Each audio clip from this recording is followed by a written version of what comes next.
Welcome, everybody, to a brand new Blu-ray and DVD out and about video today, and this week sees the MCU go quantum in a supersized way with Ant-Man and the Wasp: Quantumania hitting store shelves, along with the horror thriller Knock at the Cabin. A little bit of Jason Statham action adventure goodness with Operation Fortune. Season 5 of Yellowstone is coming out for all you die-hard fans out there. And a little bit of 4K upgrade love for the 2003 remake, The Italian Job. Oh, a little Wahlberg 4K appreciation.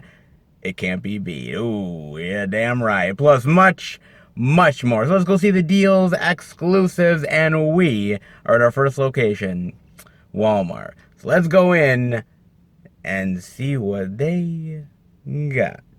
All right, everybody, we are in at the good old Walmart for another week of physical media extravaganza, and they do indeed have it. Damn glad to see it. But how about we get in with a little bit of Marvel Studios love and Avenger Returns, Ant-Man and the Wasp, Quantumania. Yes, and they got all the variety, baby. They got the DVD for $19.96, the Blu-ray digital for $24.96, and oh, that 4K love for $29.96. Look at that. Now, the Blu-ray and the DVD have the same art, but I'm loving that 4K artwork, man. That is pretty good, man. Not half bad. Nice to see just a little bit of a twist in the style. Yes, very nice indeed, baby. It's nice to see an Avenger return, even if it's Paul Rudd. Oh, even if it is indeed, baby. Not half bad for the love. And I got a chance to watch this in the movie theater with John, with Bob, with Van. We were all there, most of the crew, because we just can't quit Marvel. We really can't, man. And I know some people are like, well, Marvel's kind of waning a bit and they're not what they used to be. And yeah, that may be true in certain instances, but it's still an event to go see these movies, especially on the big screen. So indeed we did, man. And I'm not gonna lie, I heard so many differing opinions on this movie. Some people really loved it, other people thought it was hot trash. Others are like, yeah, it's okay for what it is, but it doesn't really blow the socks off anybody. And they kind of miss the fact that they just want a simple Ant-Man movie. And so I'm like, okay, I've been hearing all of the negative shit. I'm going to go in here and it's going to be a disappointment. And I walked out of the movie. In fact, dare I say, all of us guys walked out of the movie and we thought to ourselves, you know what? It's actually a really good movie. Like, we had one hell of an entertaining time watching this thing. We thought it was adventurous. We thought it was funny. We enjoyed the characters. There was some heartwarming and heartfelt moments. We loved the interactions between Scott Lang, Ant-Man, and everybody else involved. We loved the quantum realm, exploring that more. Very Star Wars-ish vibes going on there, man. I love the creature designs and the alien stuff in here. And I loved Kang. My God, dude. Kang is fucking awesome here.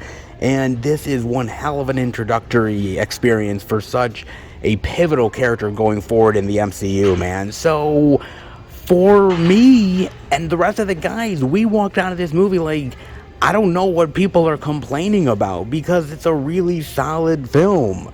We liked every single aspect of this movie. Okay, MODOK aside, he looks weird. But that being said, I still enjoy the quirky, ridiculous, cheesy nature of it, and I can go with it, man. It's an Ant-Man movie after all. It ain't perfection, alright? It's not going to be the highest quality of MCU you've ever seen. It's not going to be the most serious of MCUs, but it's still really solid of an entry, man. And it's just fun and exciting and a journey well worth diving into, I thought, man. I really did enjoy this. You know, if you're walking into this film wanting Shakespeare, if you're walking into this film wanting Captain America Civil War, or even Guardians of the Galaxy, you're fucking kidding yourself, man. You're not gonna get that shit. You have to change your expectations based on what you're watching in the MCU. Ant-Man and the Wasp is not going to be the same as a Thor movie. A Thor movie is not going to be the same as an Iron Man movie. An Iron Man movie is not going to be the same as a Guardians of the Galaxy movie, and so on and so forth, man. And if you're putting those same parameters on every single MCU property, of course you're bound to be disappointed, man. That's a goddamn given. But for the most part, if you were to adjust your expectations in the right way, knowing what you're walking yourself into, knowing that you're walking into an Ant-Man movie that is yet the same Ant-Man style that you're getting, just a little bit more of a sprawling sci-fi epic adventure, then I think you're going to have a great time with this movie, man. It doesn't reinvent the wheel, but I think it has some really great moments and some really great pivotal experiences for the MCU going forward that I think you're going to really dig and I think you're going to embrace, man. It's not perfect. But then again, I would argue what MCU film is going forward, man. There really isn't. I mean, you're going to complain about something or other, right? It's just the nature of the beast, man. Especially with the MCU going for over 10 years and so many of the storylines. And after such a big epic experience like Endgame, it's bound to feel like you've been there, done that, or my God, why can't they do this like they did way back in the day? The MCU is evolving. That's what it is. And they're having to try and recalibrate after such an epic event like Endgame, and they're slowly but surely getting there. But I thought Ant-Man and Wasp: Quantumania was a really great step in the right direction, man. It's humorous, you really get to feel for the characters and the situations, and you end up going to great fantastical universes and realms that your mind could never even possibly imagine. Yes, this is not the first Ant-Man movie, but it's not meant to be, man. It's meant to be something more sprawling, more epic, a crazy, wild sci-fi adventure with the same Ant-Man style that you've come to know and love. And I definitely, absolutely dug it, man. It's not going to be for everybody. If you have crazy, wild expectations, then what the hell are you doing watching these goddamn things? Going with a little bit checked expectations, knowing that you're watching a goofy Ant-Man and the Wasp movie with Paul Rudd, and I think you're going to enjoy it. Another engaging MCU movie? Yeah, I think so. Anybody up for a good spy tale? Oh, yes, I know that Jason Statham is in Operation Fortune. Rus du jour? God, I hope I'm saying that right. Jeez. The 4K for $24.96, the Blu-ray for $19.96, and oh, by the way, the DVD for $17.96. Oh my God. Yet another one in a long line of Jason Statham action movies, baby.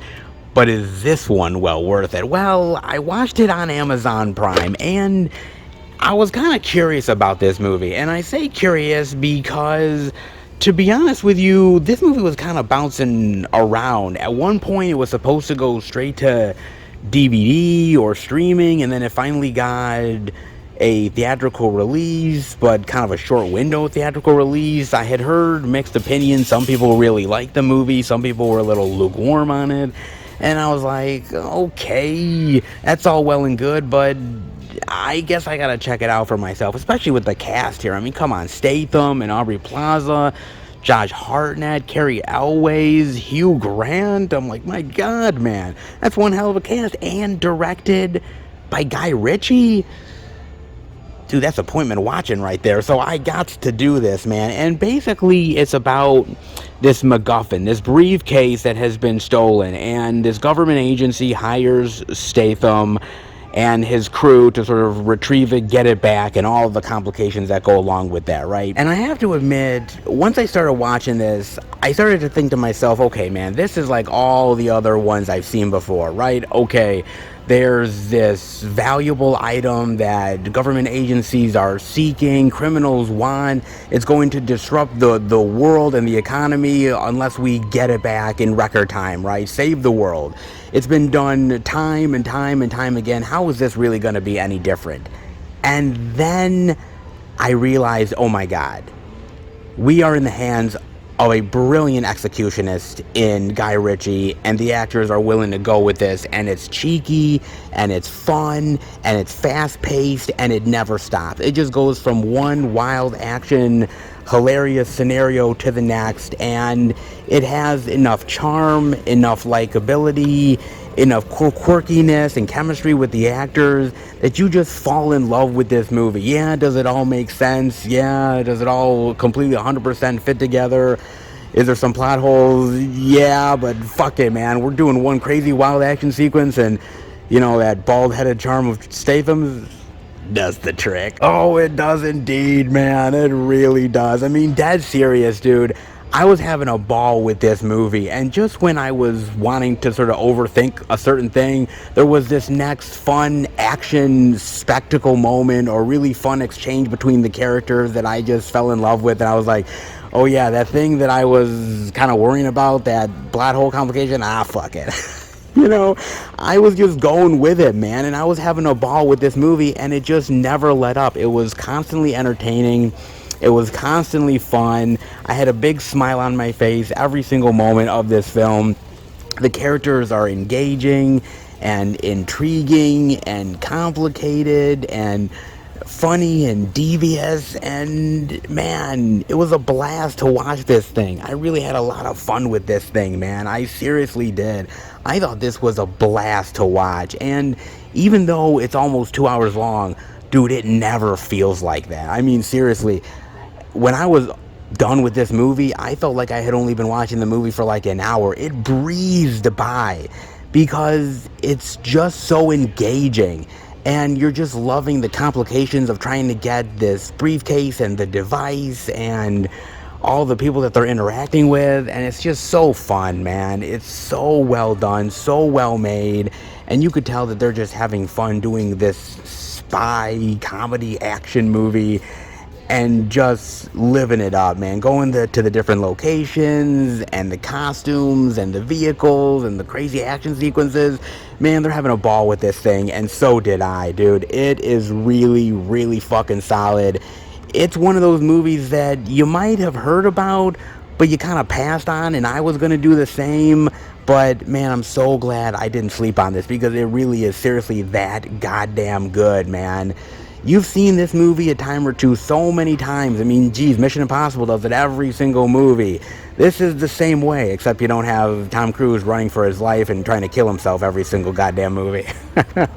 There is that, man, but it is so really entertaining and fun and cheeky, and man, as far as I'm concerned, I wish they made more movies like this, because I've seen a hell of a lot of stinkers in this type of genre, but when it's in Guy Ritchie's hands, when it's in these actors' hands, they can really seriously do no wrong. Word of advice, y'all, if you see 4 random weirdos with crazy wild weaponry coming up to your cabin, don't open the door.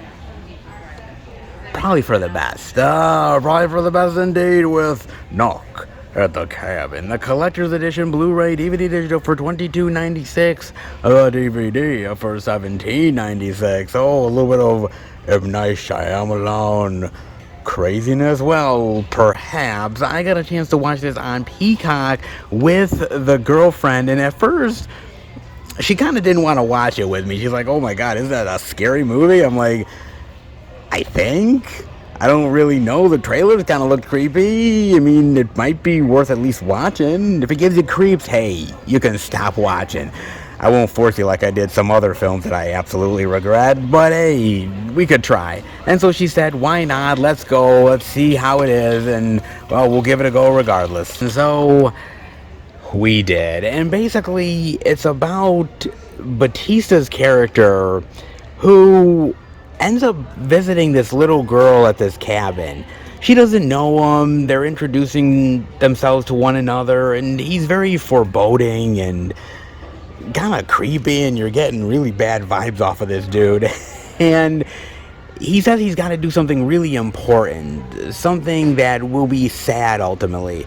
The little girl's getting creeped out. She goes back to both of her dads who adopted her, and she's like, oh my god, this person is out there with these other people, and I don't know what's going on. And they're kind of looking and they're like, this is weird, this is odd, what's happening here, why are these people at the cabin?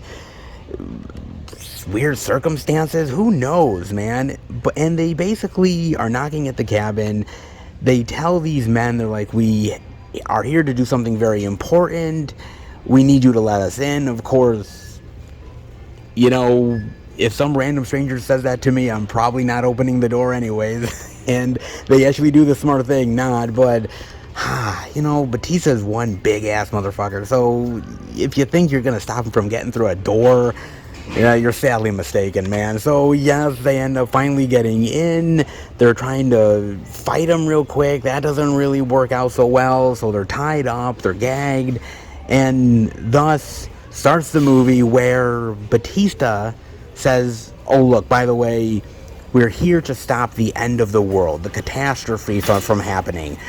Floods and earthquakes and destruction and electrical malfunctions and everything going wrong, millions upon millions, billions of people going to die. And that can all be avoided if there is one sacrifice. But it has to be your choice. You have to make that sacrifice. It's either going to be one of the two males or it's going to be the little girl. It doesn't matter, but one of them has to. And if they doesn't, well, the world may potentially end. And all of the crazy complications that go along with it, folks. And I'm going to admit, after watching the movie, I kind of sat there with my girlfriend and we kind of were thinking to ourselves, it's okay. It's not great. It's not phenomenal. It's not shocking. It doesn't stun you into submission. I mean, it's just all right for what it is, man. There's no like crazy wild twist that goes along with that. You're like, oh my god, I've got to reevaluate the entire film now, kind of like Sixth Sense. That's not what this movie is, man. It's basically these crazy religious zealots who say the world is going to end and there needs to be a sacrifice, a choice. And actually, crazy enough, yeah, if they don't, the world is really kind of end. I mean, that's pretty much it, man. I liked some of the characters. I liked some of the situations. Some of it works better than others. It's basically just a movie where people are in the cabin talking to one another about the end of the world type scenario. Occasionally you turn on the TV and there's some crazy wild scenario. Planes going down, wild tsunamis happening. And then they basically stop the TV and they're like, okay, well, now you have to make the choice. And we just go back and forth with that for over an hour and a half. And that's what it is, man. And I like the philosophy behind it. I like the scenarios and the choices that they have to make. I just don't know if it was the most exciting movie I've ever seen. It had moments where I was kind of on the edge of my seat and moments where I was kind of like, I see where this is going. It's kind of predictable. We're just kind of wasting time getting there, essentially, and that's kind of what it ultimately is, man. I mean, there is some bright spots in this movie. Batista is absolutely fantastic, man. For such a big, hulking dude, he's very quiet-spoken in this movie. He's still foreboding and creepy, but man, I just love how he's just so easygoing in this role. Like, you want to trust him, but you're like, dude, man, you're so big, tall, and imposing, and that axe certainly ain't helping either. But I just like how he's so matter-of-fact about stuff, man. He's so good in this role, man. Rupert Grint in a small role as well does a good job. I like the two-father dynamic and the little girl and how innocence is being broken. I like that aspect to that. I think it's really good. But then there's other things where I thought, God, it wasn't as hard-hitting as it could be. I mean, this is a rated R movie, and you barely see any of the killings, you barely see any of the blood. A lot of it is basically suggested more than anything else. Maybe it's the intensity of it, but like all of the hard-hitting deaths and everything never really got you because most of it was off-screen anyways. I mean, it's not an original M. Night film. It's adapted off of a book. I didn't read the book, so I don't know how the comparisons are, if it's accurate to it or not, but it didn't really have that M. Night flair. It's still good for what it is. It wasn't a time waster necessarily. I just am kind of lukewarm on the film. Moments where it works, but moments where I kind of sat there thinking, No, it could have been better. I don't know, man. I mean, it's hard to make something like this exciting. M. Night tried. I give him credit. I think the actors are doing their due diligence. But at the end of the day, is it the best M. Night film? No. Is it the best thriller? No. Is it the best end of the world scenario movie? Probably not either. Passable? Yes. Great and or memorable? I don't think so. Sometimes expect to be unwelcome. Oh, indeed, baby, and unwelcome. A Blu-ray for $14.96, the DVD for $12.96. What is this exactly? Break a promise. Pay the price. Oh, you bet your ass. Oh, what the hell is this goddamn thing? A couple escapes their urban nightmare to the tranquility of rural Ireland, only to hear stories of mysterious beings who live in the gnarled ancient wood at the foot of their new garden. As warned by their new neighbors in Irish lore, the Redcaps will come when called to help souls in dire need of rescue, but it's crucial to remember that there is always a dear price to pay for their aid. Oh, that's interesting. Irish lore. All right, man. I can kind of dig that, man. That sounds kind of interesting to me, dude. You know, wherever you go, whatever country you're in, it's always kind of interesting to me because there's always some type of mythology that goes with the land or some sort of tale that's been told over the years many, many times over.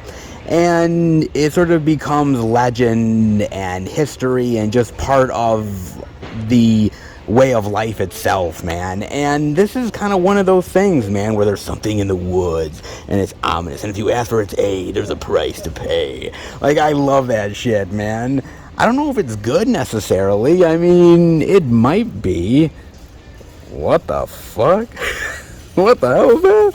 Oh my god, man. But it's kind of interesting because Ireland is supposed to be this really beautiful area, but yet I'm sure it has a sordid history, and I'm sure there's tall tales and legends out there that over time become mythological wonders, and this is kind of one of those ones, dude.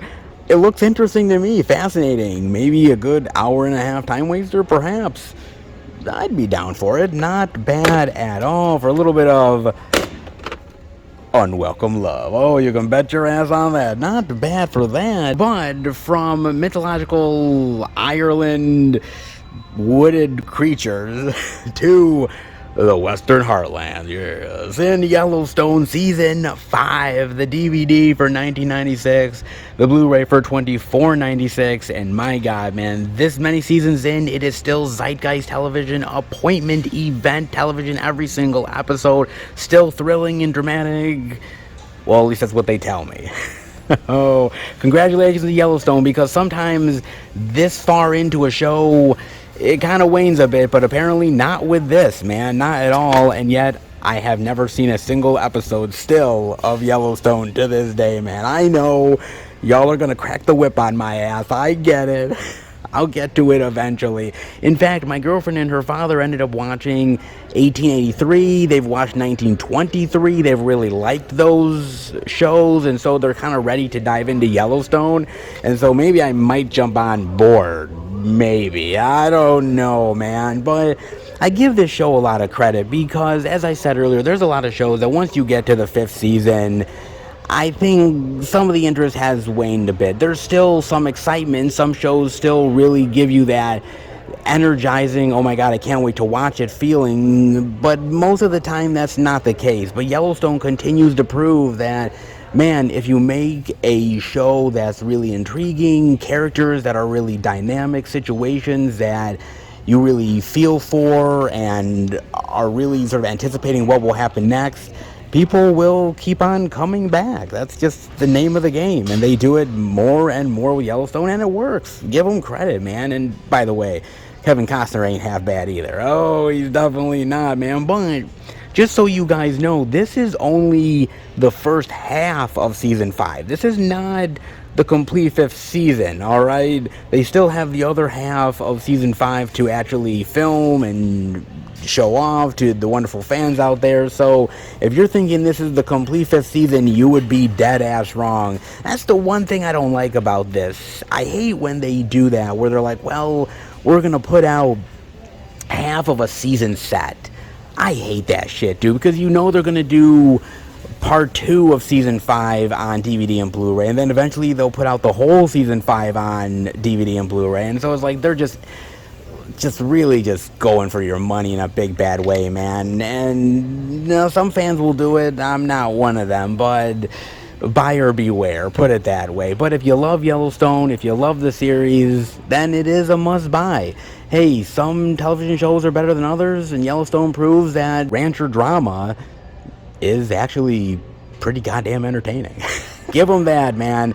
You gotta love it, and it continues to be a wondrous amount of great, absolutely thrilling television. And now in the days where television has so much to offer, sometimes shows can get drowned out, but Yellowstone is definitely a cut above the rest. Not bad, and not bad for some good old Kevin Costner love. If you like rancher drama, Kevin Costner badass Western goodness, this show is for you. Well, look what we've got here.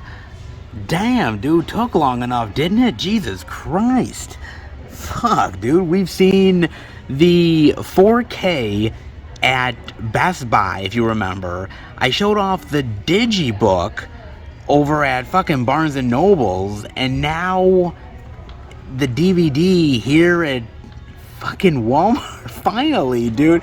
I was kind of getting worried that we wouldn't be having it in the major retailer stores. Like, when I saw it at Best Buy, I was like, okay, I haven't seen it at Walmart, I haven't seen it at Target, I've seen it like nowhere, dude. So I'm like, that was oddity. And then to finally see the Digibook was a really cool treasure. But man, finally this movie is actually hitting more retail stores. It's about damn time, dude. With All Quiet on the Western Front, the DVD for $14.96. Ah, yes. Oh my god, man. Finally a little bit of Netflix love coming to Wally World. Not bad, dude. Now, I've talked about this movie slightly several times over already, but I will admit, this is a really great movie, dude. Of course, I've seen it on Netflix. If you have a Netflix account, you haven't watched this thing, man, give it a look. It is so good, man. So goddamn entertaining. It is thrilling, on the edge of your seat. Love the action sequences, the recreation of World War I. So fantastic, man. It's dramatic. It's really gripping.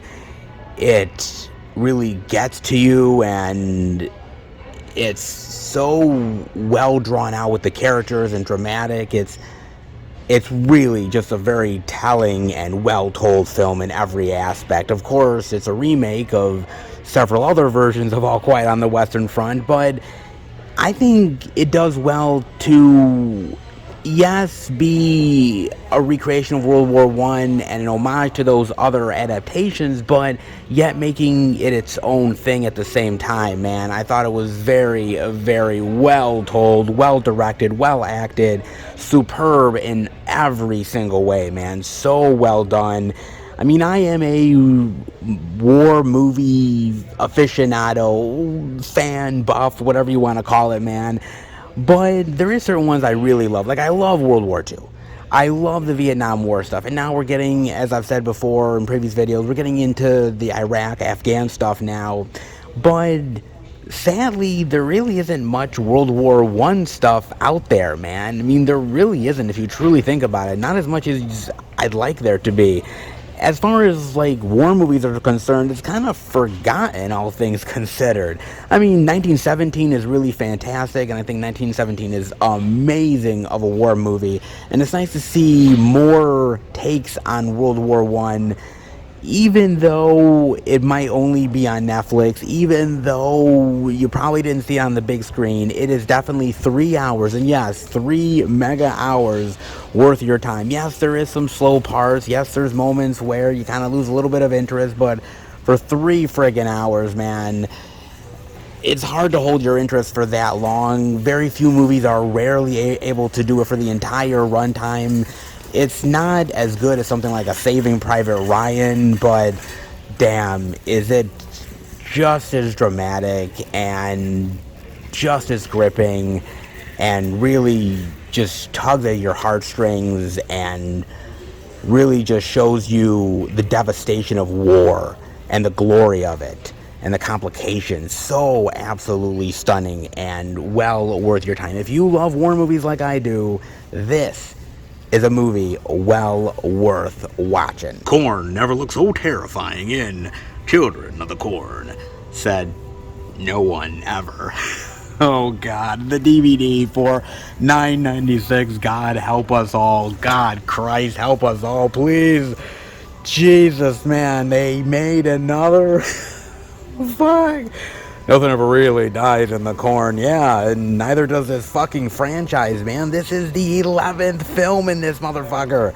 Jesus Christ, dude. My God, man. If I were to tell you that this movie series is 11 films deep, you'd probably think to yourself, like, no, dude, you gotta be kidding me. And I'm like, no, it really is, yeah. Yeah, kind of disturbing to even think about that, but yeah, it's true. And even when you think, like, man, they made 11 of these things, people have watched all 11 of them, yeah. And that's the even more disturbing part. Oh, my Lord, it is, dude. So, I got a chance to watch this on Amazon Prime, and I did not want to watch this because I was so terrified. I am more terrified by this movie than I will ever be of Dave Bautista with a heavy weapon knocking at my door, dude. I mean, seriously, I was really not looking forward to this motherfucker because I had heard some things, man. I had heard some bad juju, some bad shit, and I was like, God, oh, man, why are they doing this, man? Another reboot, reimagining, reworking, re-shitacular, whatever the fuck it is, man. God damn, dude, of course they're gonna do this shit. And so basically it's another adaptation of the short Stephen King Children of the Corn story. Slightly different, slightly altered, but is it better? Does it make the 1984 original look like a pussy compared to this? Well, yeah, no. Not at all, man. Not even fucking close, dude. Oh my God, this movie is a goddamn dumpster fire. It's hot garbage, man. It's trash. Oh, it really is, dude. I mean, it just takes all of the wonderful moments from that first great Children of the Corn movie with Linda Hamilton, man. Remember that movie? Malachi! And Isaac, how creepy Isaac was. All of those great moments and the creepy kids and everything. And it just transplants it to 2023 in a less than stellar adaptation. But then again, how many of these can we say are less than stellar adaptations to the original? We can say a lot of them, and add Children of the Corn to the list as well. I mean, seriously, I tell you to stay away, but your curiosity is going to be piqued regardless whether I say something or not, man. But you don't get Isaac, you get Eden. And it's no longer a cult. It's the fact that Eden is now possessed by the spirit of the dying cornfield. And the kids are now being led by her as the leader, trying to take over the town and all of the bloody terror that happens. Or at least that's what they'd like you to think. I mean, in the original movie, the town was already taken over by the time that the people really came into town. You didn't really see what went down exactly. You just knew that these kids have now taken over this town. There's this cult. The other kids have been absolutely brainwashed, and now they're followers, and it's so terrifying. And any outsider that comes in will now be judged and ultimately sacrificed to the corn. Man, you gotta remember, man, back in 1984, that was a chilling tale. It truly was. And it was a time when there was all terrifying aspects of, oh my God, what are our kids being influenced by all of these horror movies? And yeah, it was one of those times, man. I think that story works for back in the day, but to make a modern day retelling of it, I don't know necessarily works. And well, the movie is proof positive of it. I mean, I will say there is some good things about this. The little girl that plays Eden, she's good in this movie. Like, she is downright chilling, and she is downright terrifying at moments. You really believe that this chick is off of her rocker, man. And the loops that this chick goes through to try to explain why the town needs to be expelled and why the kids need to take over and why the corn needs to last and how they now have to pray to their corn god and everything. Like, it's actually pretty good, and she's great in the movie, man. There's moments where you're like, dude, I'd back away from this chick in a heartbeat, man. I really would. So she's good. The dialogue certainly doesn't help her none, but man, I think she's actually doing a pretty solid job. Everybody else in this movie is hot garbage. The supposedly teenage chick that's actually in her 20s, who's pretending to play a teenager. Don't they all do that shit these days? Yeah, Bo, she's a real winner, man. This chick's acting is so fucking over the top and so fucking ridiculous. Every single thing that these kids do. Oh my god. Oh my god. I can't believe it. You're doing that to the corn. Oh my god, you're doing that to the people. Oh my god.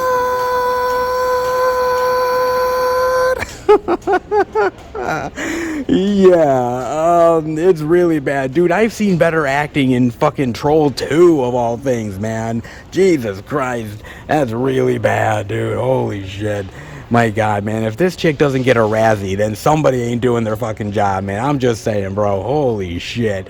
Yeah, it's really bad. And even the adults, man, they're all just sort of limp dick acting or just over the top. There's this town hall meeting where they're talking about destroying the crops in the town, even though it's their one saving grace of actually, you know, making a living in this town. But sure, just destroy the shit. Why the hell not? And the little girl is like, well, the town people, they've been letting down the community for years and the kids need a vote. And the adults are like, well, why don't you play with your toys? We're inbred redneck motherfuckers. And I'm like, oh my god, Jesus Christ, man, are we serious? Are we really fucking doing this shit? Fucking I'm like, oh my god, man. Everybody is a fucking stereotype. Everybody is overacting.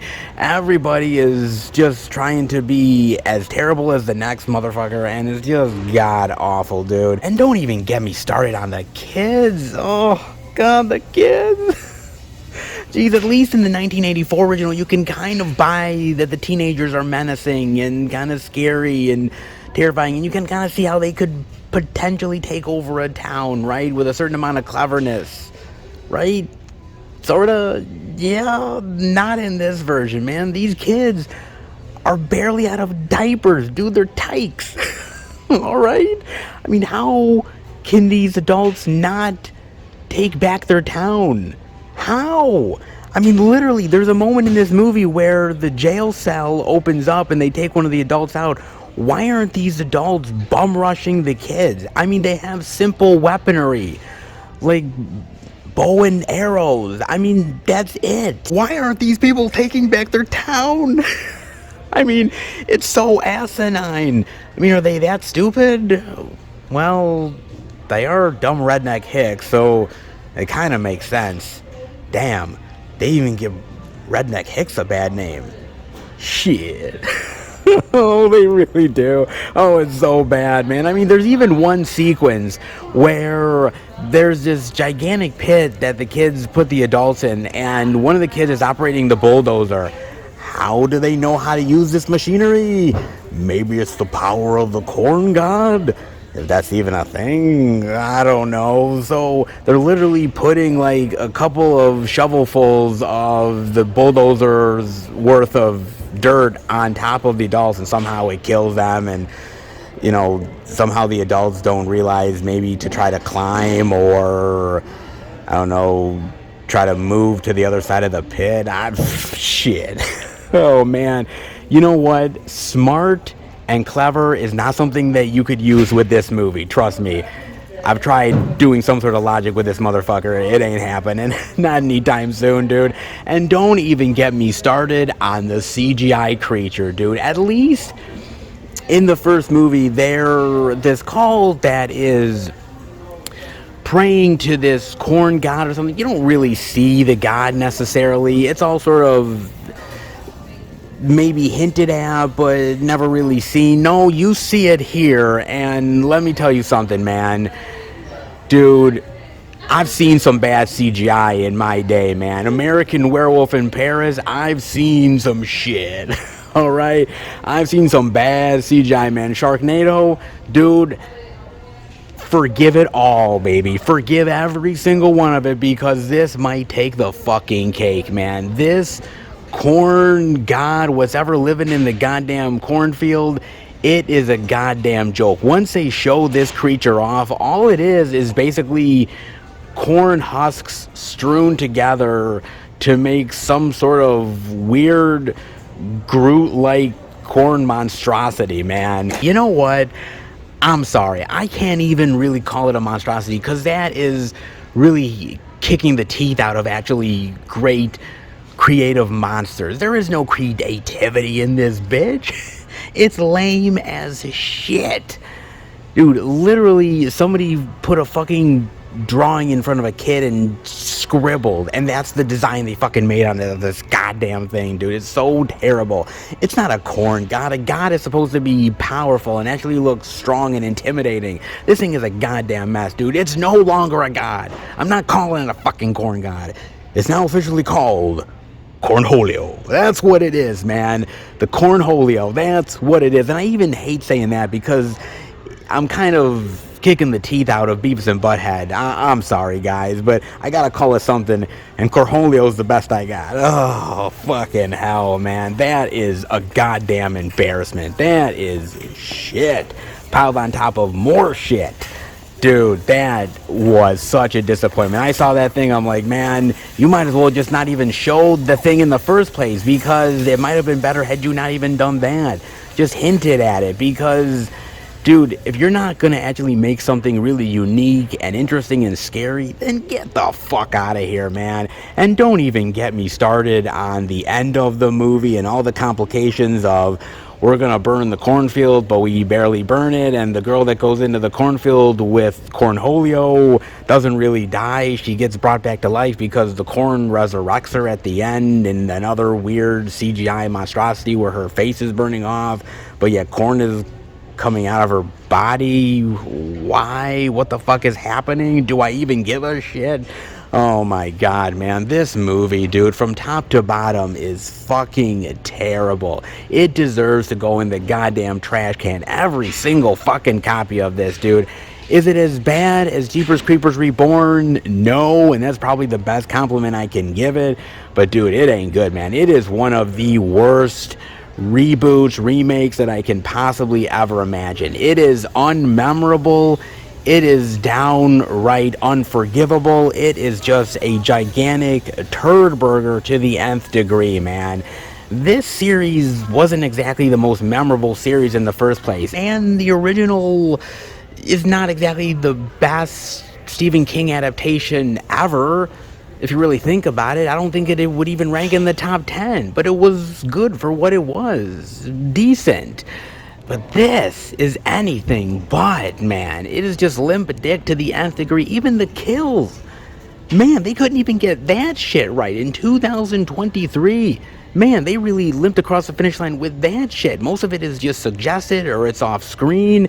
You barely get any really hard-hitting kills to really feel the visceral quality of the danger that these kids are, man. There's nothing that is good or barely good about this thing, man. It is just an absolute dumpster fire, and damn, does this deserve to just go in a fucking landfill, dude. Compost. But I kind of feel bad for the earth, because if we're composting this shit, man, dude, toxic waste might be better than this shit. Oh, it just might indeed. Oh god, it just is so bad, man. It just really honestly is, dude. So, you know what? Take it for what it's worth. If you want to watch it, have at it, man. But word of warning, it ain't good. And you are going to suffer the consequences for that shit. Go ahead, suffer all you want. But, well, don't say I didn't warn you. Just saying, man. Don't say indeed, because I warned you all I could. It's up to you whether you listen or not. Oh, that's for damn sure. God.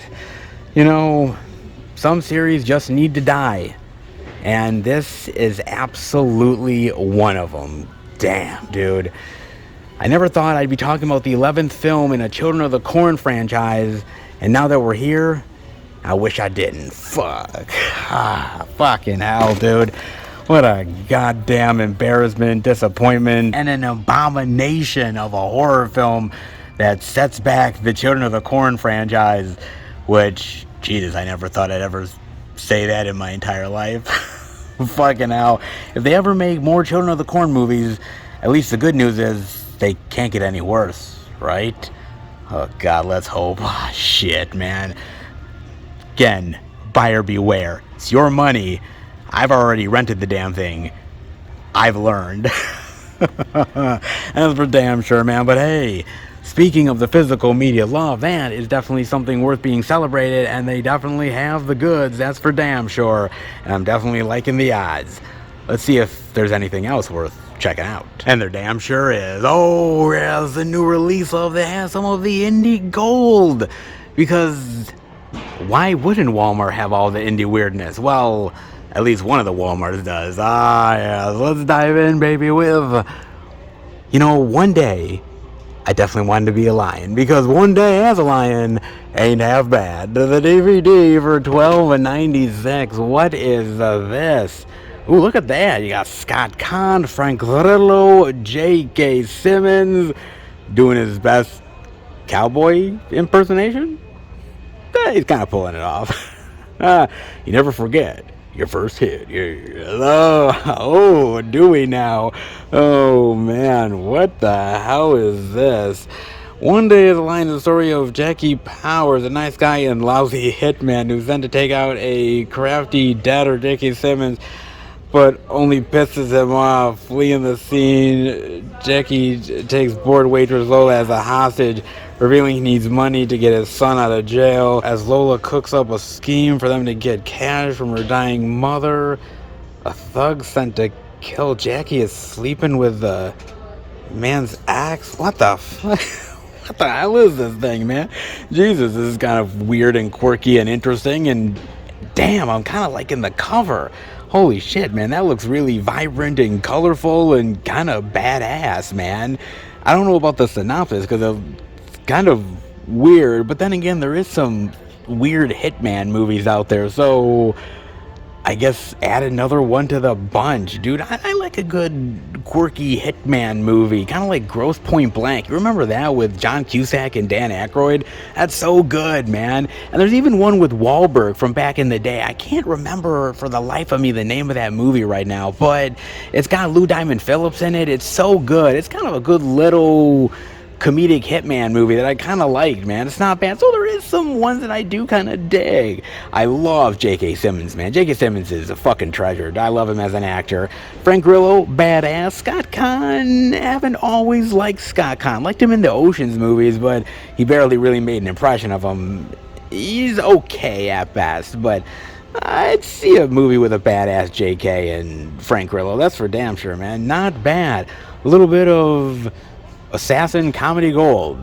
Sure, why not? Learn the ways of Ip Man in Young Ip Man, yeah. The DVD for $12.96. Oh my god, another Ip Man movie. Dude, I love me some Ip Man. I really seriously do. But I don't know, man. I kind of really love those Donnie Yen movies, all four of them. And I don't really need to revisit it because those Donnie Yen movies dropped the mic on Ip Man. I mean, they really did. Those are solid fucking movies, man. Donnie Yen is the fucking man in those flicks. He is awesome. Those Ip Man movies are gold, and everything else is kind of like a pale comparison. And now going back to the origin stories of seeing the young Ip Man, it sounds good, all things considered. It really honestly does, but I don't know. I mean, I saw the last Ip Man movie that came out, and that was supposed to be the origins of Ip Man, essentially, and that didn't really work out so well because that was a really shitty film. So do I expect anything better from this one? I kind of highly doubt it. I really do, man.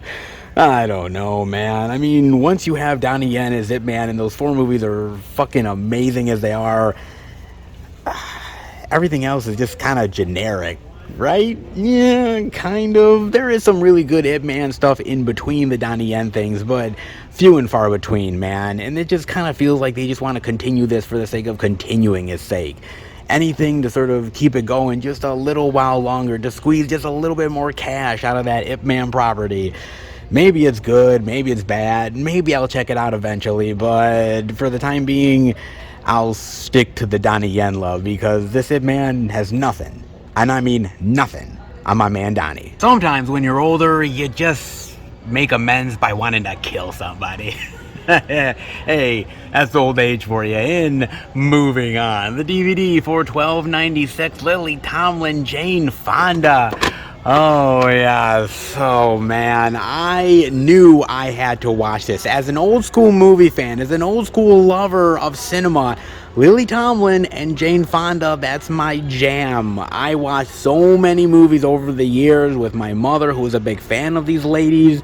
And, of course, they've had a resurgence through their show on Netflix. And so they've definitely made a comeback in their careers in a big, bad way. And is another team up well worth watching? Well, I got a chance to watch it on Amazon Prime, and I'm gonna admit, I didn't quite know what to expect with this one. I knew it was in the movie theaters, and I kind of wanted to see it, but it was kind of one of those ones where it kind of snuck under the radar, so there was other things to watch, and it kind of just passed me by. But now I'm finally getting a chance to do it. And basically the movie is about Jane Fonda's character finding out that one of her best friends ever has passed away, has died. She goes to the funeral, and her husband is like, hey, it's great that you're here. I'm really happy. She really loved you. And she's like, I hate you with all of every fiber of my being,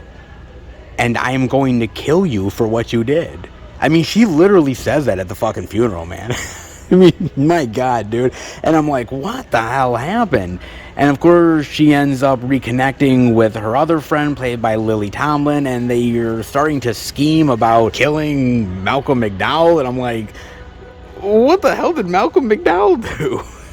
And all of the hilarious complications that go with it. I mean, this movie is definitely the definition of a dramedy, and it does it pretty damn well. I actually really like Lily Tomlin and Jane Fonda here. Their chemistry together is always on fire. It's so good. I love the dialogue between them. I love the dramatic complications that their friendship has had over the years, and what happened to Jane Fonda with Malcolm McDowell and how that experience changed her life forever. Her relationships with her friends and her ex-husband and everybody around her. And it is really amazing of a movie of taking a very dramatic and serious moment and really exploring how that defines you as a person, but also trying to find humor in the most darkest moments. And I think it really is successful in that way, man. I think the acting is phenomenal across the board. As I said, these ladies are always professionals. They're always doing their due diligence, and they always make a film incredibly entertaining. Malcolm McDowell is really good here. Dramatic when he needs to be, humorous at other points. He does a really great job. Everybody really makes this movie well worth watching. Incredibly entertaining. You laugh, you cry. It's a nice balance between the funny and the more darker, dramatic moments of this film. And I kind of feel like it's a better way of doing it than 80 for Brady. Like when I watched 80 for Brady, they were trying to make both the more heartfelt moments pop and the more funny, ridiculous, over-the-top scenes, and I don't think they had a right mixture of it. I think this movie does it far better than 80 for Brady ever could have done.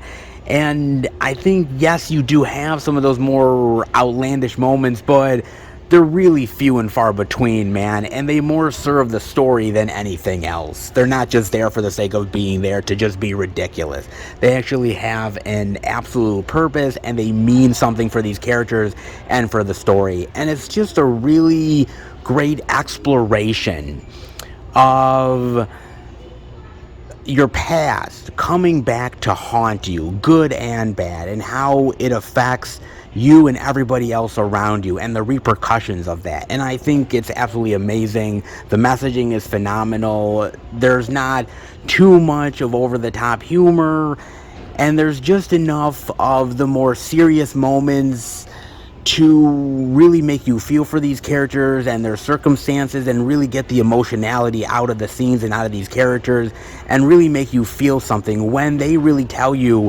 what Malcolm McDowell did to Jane Fonda and what that really did to her. That's powerful stuff, man. And I think that this movie does it brilliantly. It's really, really entertaining. It's not a time waster. I definitely got my money's worth out of this for a rental. And as far as a vehicle for these old school ladies, it absolutely works, man. If you like good old school dramedies like I do, movies like Steel Magnolias, for instance, you are going to love Moving On. It is absolutely well worth your time. If you like these type of movies, if you like these old school ladies, this movie is definitely appointment viewing. Transformers, more than meets the eye.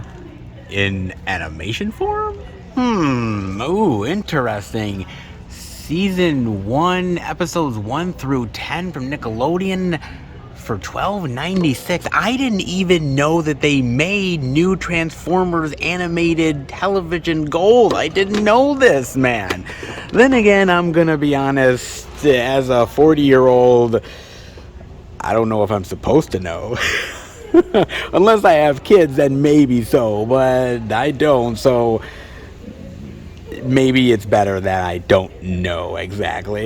Maybe, man. It's probably more for kids. Obviously, that's most likely the case being on Nickelodeon, but it's kind of cool, actually, man. And you know what, look, I think every new generation of kids really does need to get into Transformers, because Transformers is really cool, man. I mean, truly it is. No lie, man. I mean, look, some of the movies are pure garbage, man. God damn those Michael Bay movies, dude. Jesus, they're pretty bad, man. But the animation, the old school stuff from back in the day, I loved that. The G1 stuff is amazing, dude. And so to have a new generation really enjoying Transformers in an animated form, that's cool, man. And a whole new generation of Transformers fans growing up can never be a bad thing. Seriously, that is awesome, dude. Let's hope that Transformers maintains its great legacy over the years despite some of the shitty films, and let's hope that the new film is somewhat good. I can't say that it will be, because Lord knows the track record hasn't exactly been amazing, but you know what, at least if the animated stuff is cool, then at least little kids grow up with a little bit of nostalgic Transformers appreciation, and that can never be a bad thing, man. Transformers, turning into cars, turning back into Transformers, all the action and the sci-fi madness.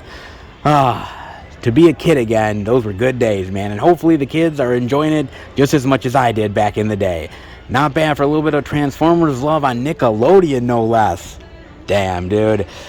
You know, with all the options that kids have nowadays, it's definitely good to be a kid, and children's entertainment is massive.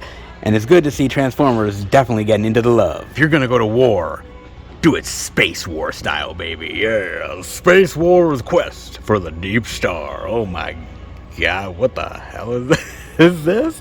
The DVD for $9.96.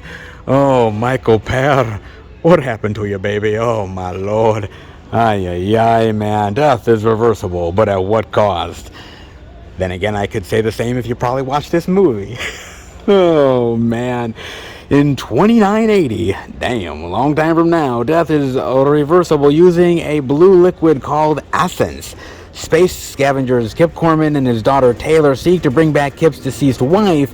After a scavenger transaction goes bad, the pair flee. While on the run from the evil Elnora, okay, they encounter a scientist who holds the key to finding the legendary Deep Star, a lost ship full of treasure. Soon, they realize they aren't the only ones searching for it. Ooh, you don't say. Oh, it was kind of like a pirate movie meets Star Wars meets a fantasy film meets a cheapo Roger Corman experience. It was like a hodgepodge of things all rolled into one for $10. Man, you're certainly getting a bargain with this bitch. Oh my lord, you're really, what the fuck? What the holy Resident Evil hell is this shit? Oh, okay, oh my god, man. You know, look, I like a cheesy, ridiculous, aping off of other space opera type of movies, man. You gotta remember, man, when Star Wars came out, there were so many knockoffs, and there were so many ones that were aping off of the franchise possibilities and the success of Star Wars. Whether it was the Corman stuff, Battle Beyond the Stars, Creature, God, I could go on, man. And some of them are actually kind of endearing, and I do like those movies, but those are the old school ones with old school effects, and there's something nostalgic about it. Some of the movies fare better than others, truth be told, but I do like them for what they're worth, man. I don't know about this. I mean, maybe it's kind of good in a cheesy, ridiculous, turn my brain off quality, but a lot of these ones nowadays, they just can't compete with the old school ones from back in the day. I don't know why. Maybe it's just the practical effects. Maybe it's just the acting. Maybe it's just the way they were made back in the day. I don't know, man. But there was something really genuine about those old school knockoffs. And the new school ones aren't nearly as good or nearly as entertaining. Maybe a few of them are here and there, but not nearly enough of them. You know what I'm saying? Maybe for $10 it might be worth it, but something tells me I could spend my $10 on McDonald's and probably be at least a little bit more satisfied. Can't say the burgers are worth it, but, well, at least I get enjoyment out of the fries. Ah, shit. Oh, God. Great. More good old outer space knockoff movies. Jeez. Well, at least it's not Battlefield Earth. And that's saying something. Oh, man. But wow, look at the indie love. Not bad, a little bit here, a little bit there. Pretty damn good, actually. And pretty damn solid for Walmart. I'm impressed. Not bad after all, baby. You gotta love it. Let's head out. Oh, Walmart.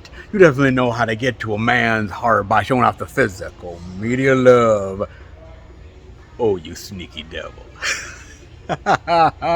Oh, you're so damn good, Walmart. And I definitely got to appreciate the due diligence, the love that you were showing off to the movies, baby. And you're doing such an excellent job at that. And this week is no exception. I mean, you've got all the big blockbusters, including the MCU love. You've got a little bit of indie oddities and a few extra things sprinkled in here and there. Some I liked and some I downright detested. I'm looking at you, Children of the Corn. Not that I enjoyed it, but I'm glad at least Walmart had it. Sure, why the hell not, man? Any movie love is still good movie love, even if it ain't all that good of a movie. Just saying.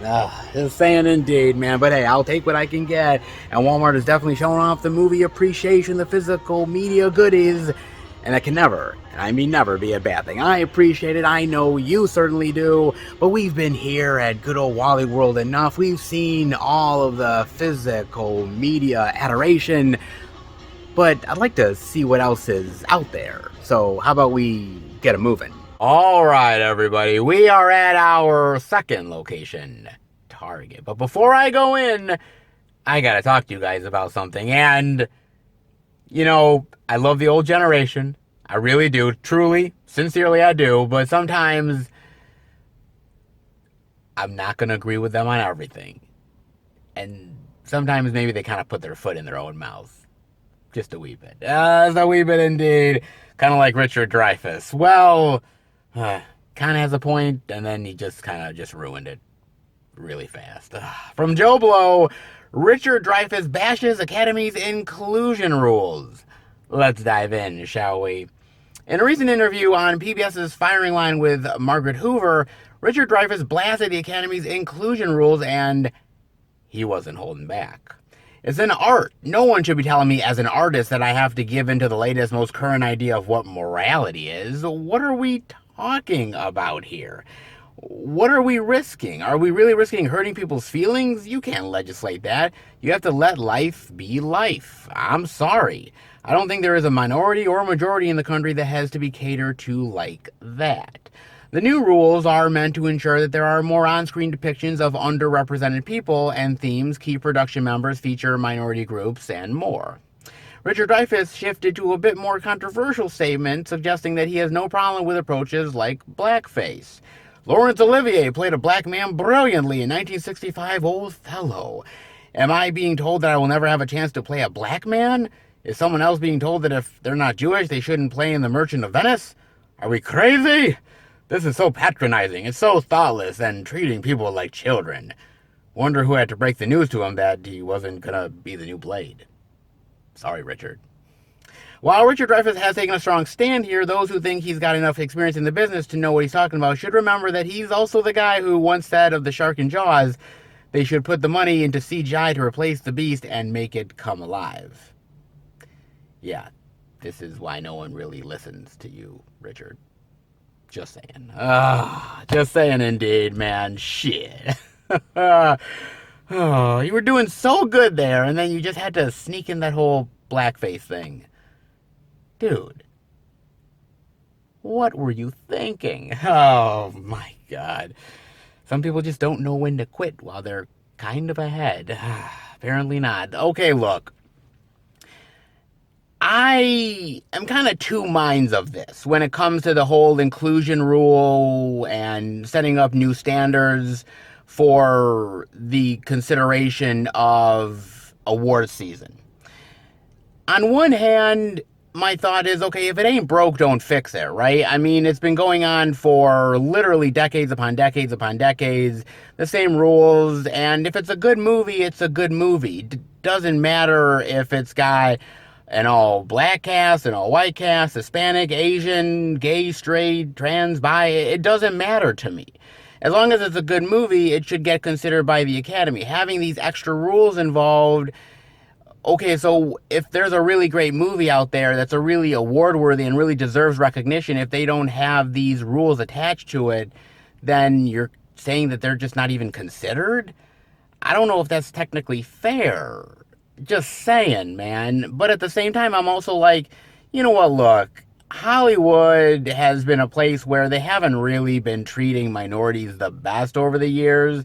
And there's a lot of ethnicities and other groups out there that have been misrepresented, underrepresented. And it's nice to at least give them a voice. And I think doing that cannot really harm the industry. I think it can only help it, right? Because the more people we bring into the tent, the better the overall product could potentially be. I'm just saying, when you leave out certain races and not give people certain opportunities, I think you're losing out on potential talent and crew that could be really great for the industry. So I think overall, I think the rules are good, and I think they have a good start to bring in more people into the industry. But it's also the fact of, hey, look, just because you're not following the certain rules, it kind of sucks the fact that you're going to be cut off from even any type of consideration. Is there a happy medium? Yeah, I kind of suppose there is. I just don't know where that technically would be. I think it's a struggle between the older generation and the newer generation. Look, I love Richard Dreyfuss. I love him in all those old school movies. I think he's a great, phenomenal actor. And you have people like him who have been used to the rules for so long, and he's so used to it that anything new kind of feels out of place, wrong, not right. It just feels like they're intruding on something that's already established.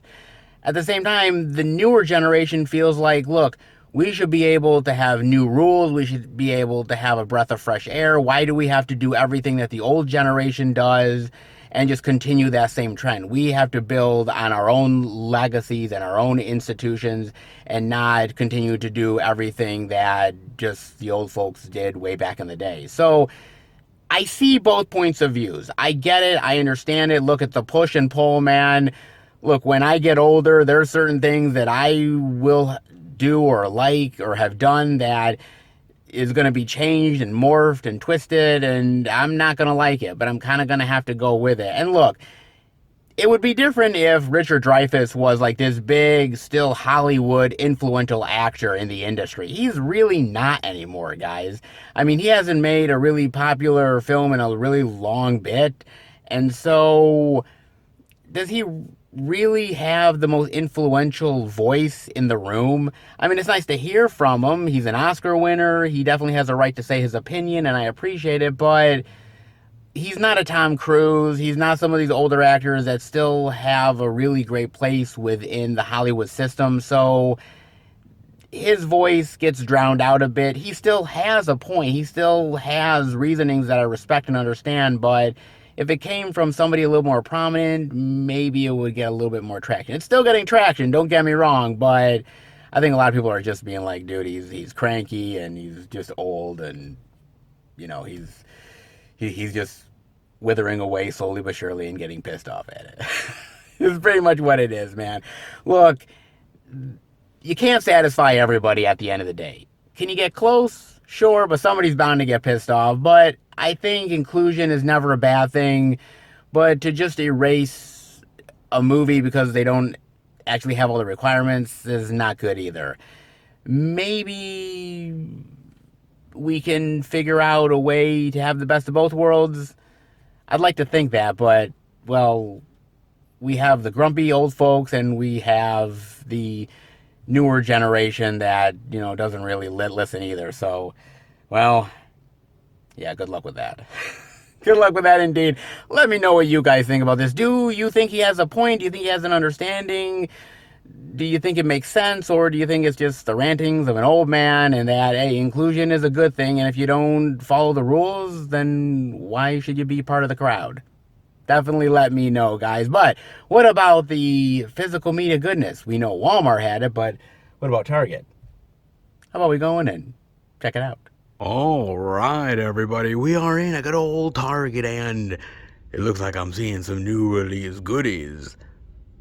Oh, yeah. Nice to see them showing the new physical media love. So let's dive in with going a little subatomic with Ant-Man and the Wasp: Quantumania. Oh, yes. Ant-Man is back in the MCU with the 4K Blu-ray digital for $33.99, the Blu-ray digital for $27.99, and a DVD for $19.99. And it's nice to go subatomic into the quantum realm, exploring all of the intricacies and the potential evils of this underground world. But did everybody really appreciate it?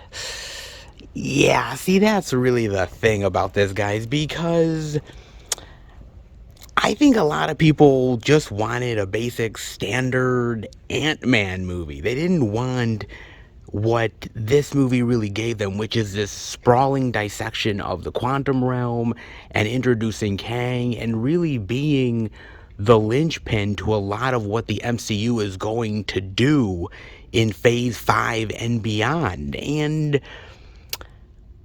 it was interesting. I was watching this YouTube video a while back, and they were talking about the issues and problems that sequels have and how they don't really stay the same over many iterations, right? The first film is so successful, and then every film is trying to either top it or basically do something even grander than what that first film was.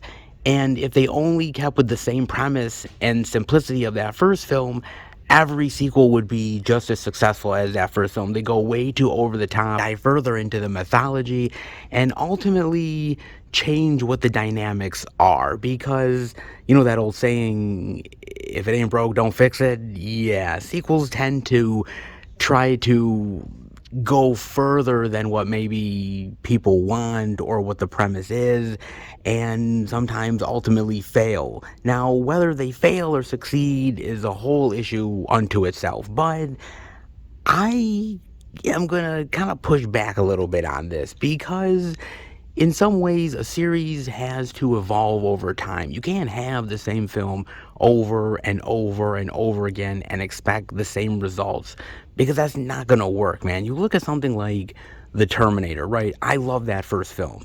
That first film is fantastic. But you can't be doing the same film over and over again. You need to up the ante. You need to build on what the foundations of that first film was. The same with Alien going to Aliens, even going to Alien 3 and Alien Resurrection, or even Terminator 3 and Terminator Salvation and Genesis. And look, I get it, right? If I keep on giving you more sequels, it tends to get worse and worse and worse, right? Yeah, it's not the greatest of examples. I get it. I understand, man. But in some ways, you have to build upon the last film. You can't continue to stand still. Even with the Transformers movies. Look, I don't love the Transformers movies. I think most of them are hot garbage. But I appreciate the fact that they are willing to go forward with the mythology and introduce more of the Autobots and the Decepticons and talk about the whole realm of the Transformers and their planets and everything like that, man. It didn't exactly come together the right way. You can blame that more on Michael Bay than anything else, but the fact that they actually wanted to try to further the series forward, that's not a bad thing. And look, you gotta understand, Ant-Man has been sort of in the background. He's been a nice little break from what the MCU ultimately has been, right? It's been very serious and complicated and sprawling and epic. And the Ant-Man movies have generally been more of a side quest, right? Hey, we're gonna do this little cool thing on the side here. A little bit to do with the overall MCU story, but for the most part, we're kind of having fun.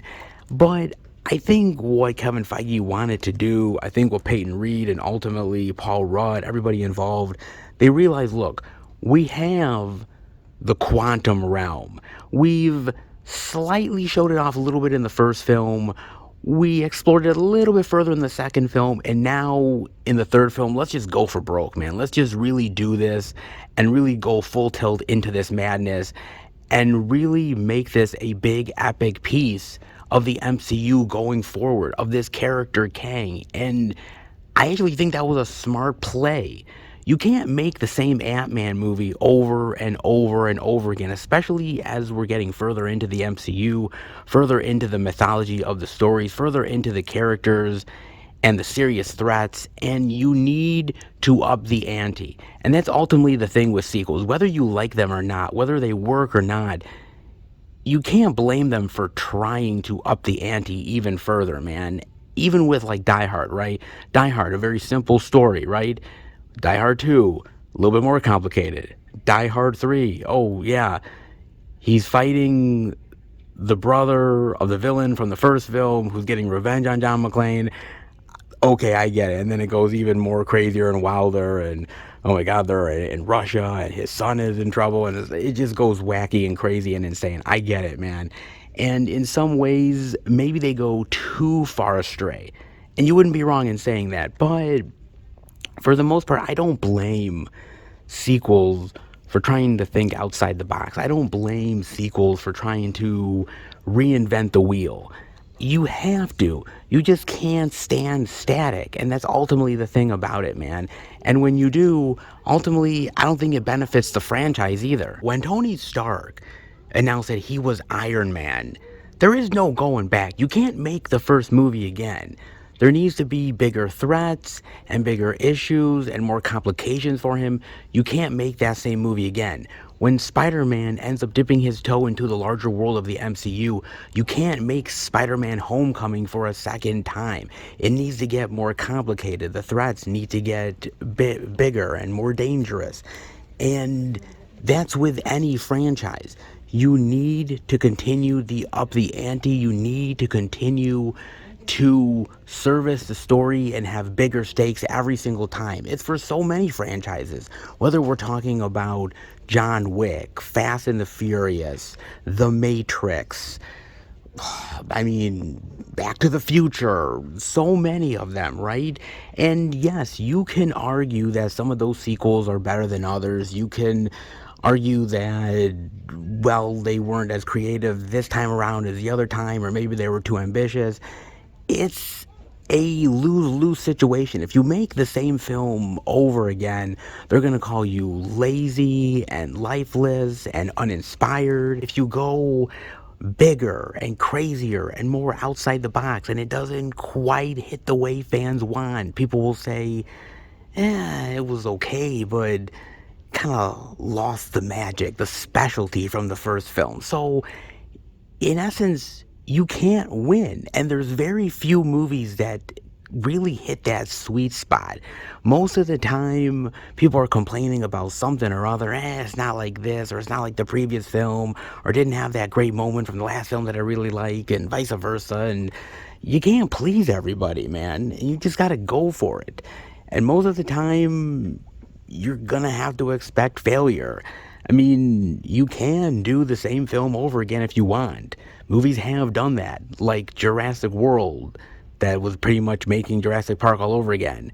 And I'd argue that that's not very memorable. But then again, you can also argue that some of those sequels that I talked about earlier, yeah, they're not really memorable either. So, yeah, it's a conundrum, man. It really honestly is. So, at the end of the day, I don't prescribe to the fact that really going bigger and really exploring the mythology and going more outside the box and really evolving the series is necessarily a bad thing. I think it's just ultimately the execution at the end of the day.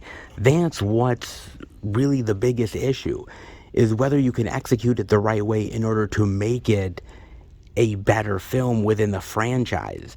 And some people are able to do that, and some people really fall flat on their asses. And that's the truth about it, man. Look, love it, hate it, you could really completely think this movie is crap, and that's fair, that's fine. That's your prerogative, that's your opinion. You're able to have it. I respect it. But you have to at least appreciate the ambition that this movie was trying to do.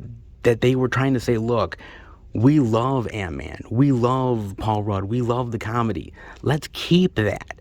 Let's continue to have what an Ant-Man movie has, but up the ante and really involve it more in the MCU and make it more cosmic and more crazier and really give it this gravitas that really makes it even more epic and really builds upon everything that we had done in the previous films. And so, at the end of the day, I respect that, dude. I absolutely do. And look, as the MCU is getting crazier and getting wilder with more far-out concepts, you can't go back to the Phase 1 days or even the Phase 2 days. You can't do that anymore, man. If you continue to look back, you're going to be making the same films over and over again, and you're just treading water. You have to move forward. Whether the fans like it or not, that's a whole nother thing. But you got to do you. And I respect Quantumania for that. I really, honestly do, man. Good, bad, indifferent. Sequels have to evolve.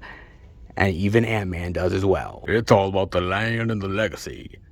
From my man John Dutton. Yes, in Yellowstone Season 5. The Blu-ray for $24.99. The DVD for $19.99. Ah, yes. Good old Yellowstone love, man. If it wasn't here, I'd be worried. I'd be worried indeed. But since everybody loves this goddamn show, everybody's got to carry it, man.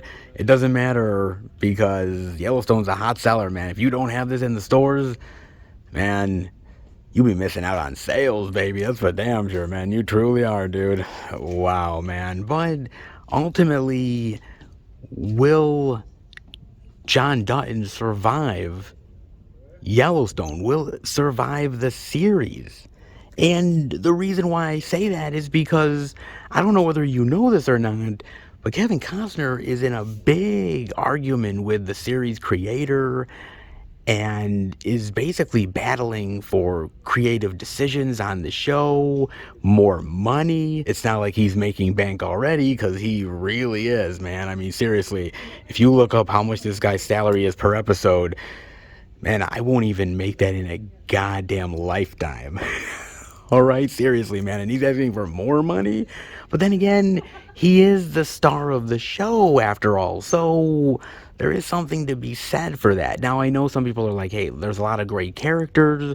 There's a lot of really great personalities on the show. So it's not like he is the only great, interesting character on the show. Yes, but the show revolves around John Dutton, the Dutton family, the Dutton Ranch. Kevin Costner is the patriarch of the family. I mean, seriously, everything revolves around him, goes through him and his ranch and his politics. And so the idea that Kevin Costner might not be around for future seasons of the show, that's a big fucking deal, man. And, you know, sometimes in previous TV shows, when a big actor leaves, that does crush it. You look at Michael J. Fox from Spin City. You remember that? When he left the show, obviously due to the whole Parkinson's thing and some of his health complications, Charlie Sheen came in to replace him, and it was never really the same. The dynamic wasn't really the same. They tried, but something was missing, and ultimately they didn't last much longer after that. You even look at Two and a Half Men. I mean, Charlie Sheen was forced out, but Ashton Kutcher came in and it kind of worked for a little bit, but the magic was ultimately kind of gone, kind of lost, and slowly but surely it eventually died.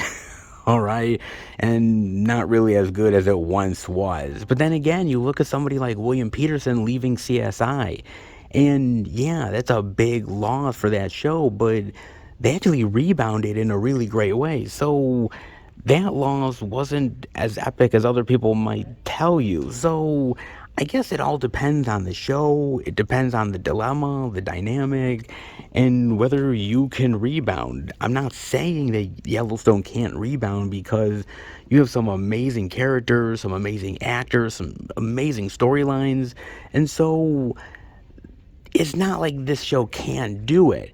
And obviously the creator has proven that you can make other properties out of Yellowstone and they can be just as successful. So it would be an interesting creative decision to get rid of Costner, but at the same time, Costner's character is so ingrained in the show, it would kind of just be crazy to let him go. I don't know, man. It's kind of just weird how this is all going on, and there's been reports that Kevin Costner has been difficult to work with for years upon years, man. It really ain't no lie, but we're here now, man. I mean, do you think that it would be detrimental to the show to keep Costner, or do you think, hey, if the guy's being difficult, get him the fuck out of there? I mean, seriously, man. Look, some shows are able to maintain their status whether the big actor is there or not, and other times it's damn near a fatal blow. Will Yellowstone survive? I'd like to think so. It's that popular, but I guess sooner or later we're gonna find out. Is Kevin Costner the linchpin of this show, or is he just another cog in the machine? I guess we'll have to wait and see. Knock at the cabin all you want, but leave the religious shit at the door. Well, especially when it comes to religious, zealot, end of the world type shit. This Jew don't need that. Bet your ass, man. And knock at the cabin. The Blu-ray DVD digital collector's edition for $22.99. Yes, man. Now, as average and alright as this movie is, I said over at Walmart that the standout happens to be my man Batista, baby. Because, dude, that guy continues to surprise the living hell out of me in everything he does, and this is no exception. Seriously, he really is good. And I talked about how great John Cena is becoming when I talked about Peacemaker. I talked about how The Rock is, well, The Rock when it comes to Black Adam, and nothing's really ever changed. But out of all of them, Dave Bautista, man, he really has surprised the living hell out of me how good of an actor he really has become. And I thought he was just going to be this simple, big, tough guy doing these big, tough guy roles, and that's it, man. And honestly, he's so much more than that. And that's really been, I think, the biggest shocker of all time, dude. He actually has turned out to be a pretty damn solid actor. I mean, everybody considers him with the role of Drax, and I can't quite blame him because he's really good at Drax. I mean, not only is he kind of quirky and funny and even heartwarming at times, I don't know, he kind of has that nice little idiot savant charm to him that really makes that character what it is, man. Of course, it wasn't always roses. I mean, you gotta start somewhere, like Scorpion King 3. Yeah. Oh man. Or The Man with the Iron Fist, or even Riddick. He played big, tough guy, thug role characters, man. I mean, can you blame him? Look at the dude. He's practically a match made in heaven for that shit. But slowly but surely, I think he's won over me and won over a lot of movie fans over the years. Whether it's in Blade Runner 2049, Hotel Artemis, Dune, even doing a nice little quirky spy kids movie in My Spy. I mean, he's trying different things and trying to actually be more dramatic of an actor. And he's trying to be taken seriously. And I don't know if many actors within the wrestling genre have ever really tried that. I mean, most of them go for just the average tough guy roles. The Rock has done the same, Hulk Hogan, Roddy Piper, Bret the Hitman Hart. I mean, I could go on, man. And there's nothing wrong with those roles, but there's very few wrestlers, if many at all, that have really broken outside of that. Even Andre the Giant, man, who was so good in, some really great movies back in the day. Still, he was a hulking presence of a dude, man. So for Batista to come out and say, well, look, man, I really appreciate doing these roles and the tough guy aspects to them and being Drax and muscly and all that shit, like, I actually want to try to think outside the box, man. Yeah, it's kind of cool that I can be a tough guy, but how long is that really going to last? And I kind of appreciate that, man. And that's kind of one of the things I really liked about this movie, because, look, Dave Bautista can be one intimidating motherfucker. I mean, he really can, dude. And to make him this soft-spoken individual was kind of weird. I really wasn't expecting that. I'm like, huh. So he's kind of like a nerd that is jacked up on steroids. Huh. Okay. I was like, all right, that's a thing, man. And I'm like, all right, man, I get it. And so he's trying to do something unique and interesting and not always being the raging, roided out, tough guy beating the shit out of people, dude. And, I wish more people would try to be that, man. It's nice to have that tough guy lane, but that only lasts for so long. I mean, how long do you think The Rock is gonna last with that shit? I mean, yeah, right now he's making all kinds of bank and money and fame and you name it, but eventually those roles are gonna dry up as you get older. I mean, the same thing with John Cena, so on and so forth. But when you have an actor like Batista that is trying to do something a little bit different, more dramatic, have more skills, if you get older, you might actually have more of a career down the line. I'm just saying, look, The Rock has all the charm in the world. He has charisma for days on end. But eventually that will end, and talent ultimately has the rule of the day. And my man Batista might actually surpass all of them. That's nuts to even think about that, but that's the truth, dude. God bless Batista. God bless him trying different things and really going outside the box. And I give him a lot of credit and good luck to him because, well, somebody's at least got to be the first. And why not him? You see, in order to deal with the grieving process, sometimes, yeah, you can do counseling, I suppose, but Wouldn't it be better to just kill somebody? Jeez, if it was only that easy. In moving on to the DVD for $15.99. Nice.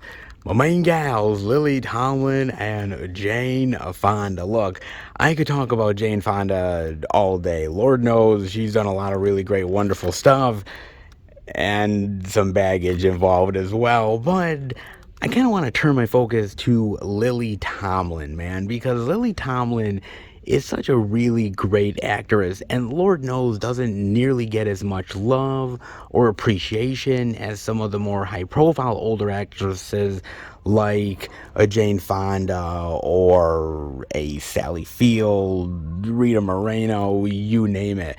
But man, she deserves just as much appreciation as everybody else does. And Lord knows, I grew up with her films so much over the years, and she has so many great ones that I've loved. The Incredible Shrinking Woman, All of Me, Big Business, 9 to 5, which, oh, by the way, was the first time that these ladies ever teamed up with each other, which is great. The Beverly Hillbillies, Getting Away with Murder with Dan Aykroyd, man, from the 90s. You remember that movie? Oh, with Jack Lemmon, it was so good. Oh, I love that movie so much, man. I mean, she was great in Orange County, I Heart Huckabees, Krippendorf's Tribe with Richard Dreyfuss. Yeah, that's a deep cut. Not many people remember that one, but I do. Hell, she was on an episode of X-Files with Ed Asner playing a ghost. Oh, it was so great in this creepy house, man, with Mulder and Scully. It was so good. Oh, I love that, man. And now with the show Grace and Frankie, she's gotten even more appreciation and even more roles, doing movies like Moving On and 80 for Brady. God bless her heart and soul, man. I mean, not everything can be a winner. Do you remember that movie from the 70s with her and Travolta, Moment by Moment? If you have never heard of that movie, look it up. It's literally so bad, it's bad. Oh, it's one of those really bad cult movies, man. It ain't that good, dude, and the acting ain't that hot, man. Look it up. It's really piss poor, man. But that being said, hey, everybody has a misstep in their career, but she is a really great, wonderful actress, humorous as hell, great personality, so much charm, and so charismatic on screen. And she's had great chemistry over the years with so many wonderful actors and actresses, and she continues it to this day, man. You know, there's something about these old school actresses that I love, that the new school ones, no offense, they're good. I like them and all, but they just can't compare to the old school ones, man. There's something about them.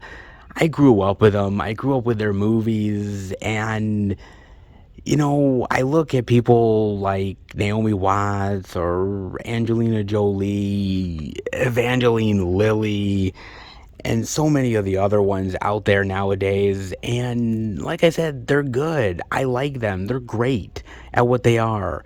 But they'll never be old school classic great, man. And people like Lily Tomlin, there's a reason why the classics never go out of style, because they're just that damn good. And actresses like her will just never die because their movies, man, they're just too goddamn entertaining to ever really die off, man.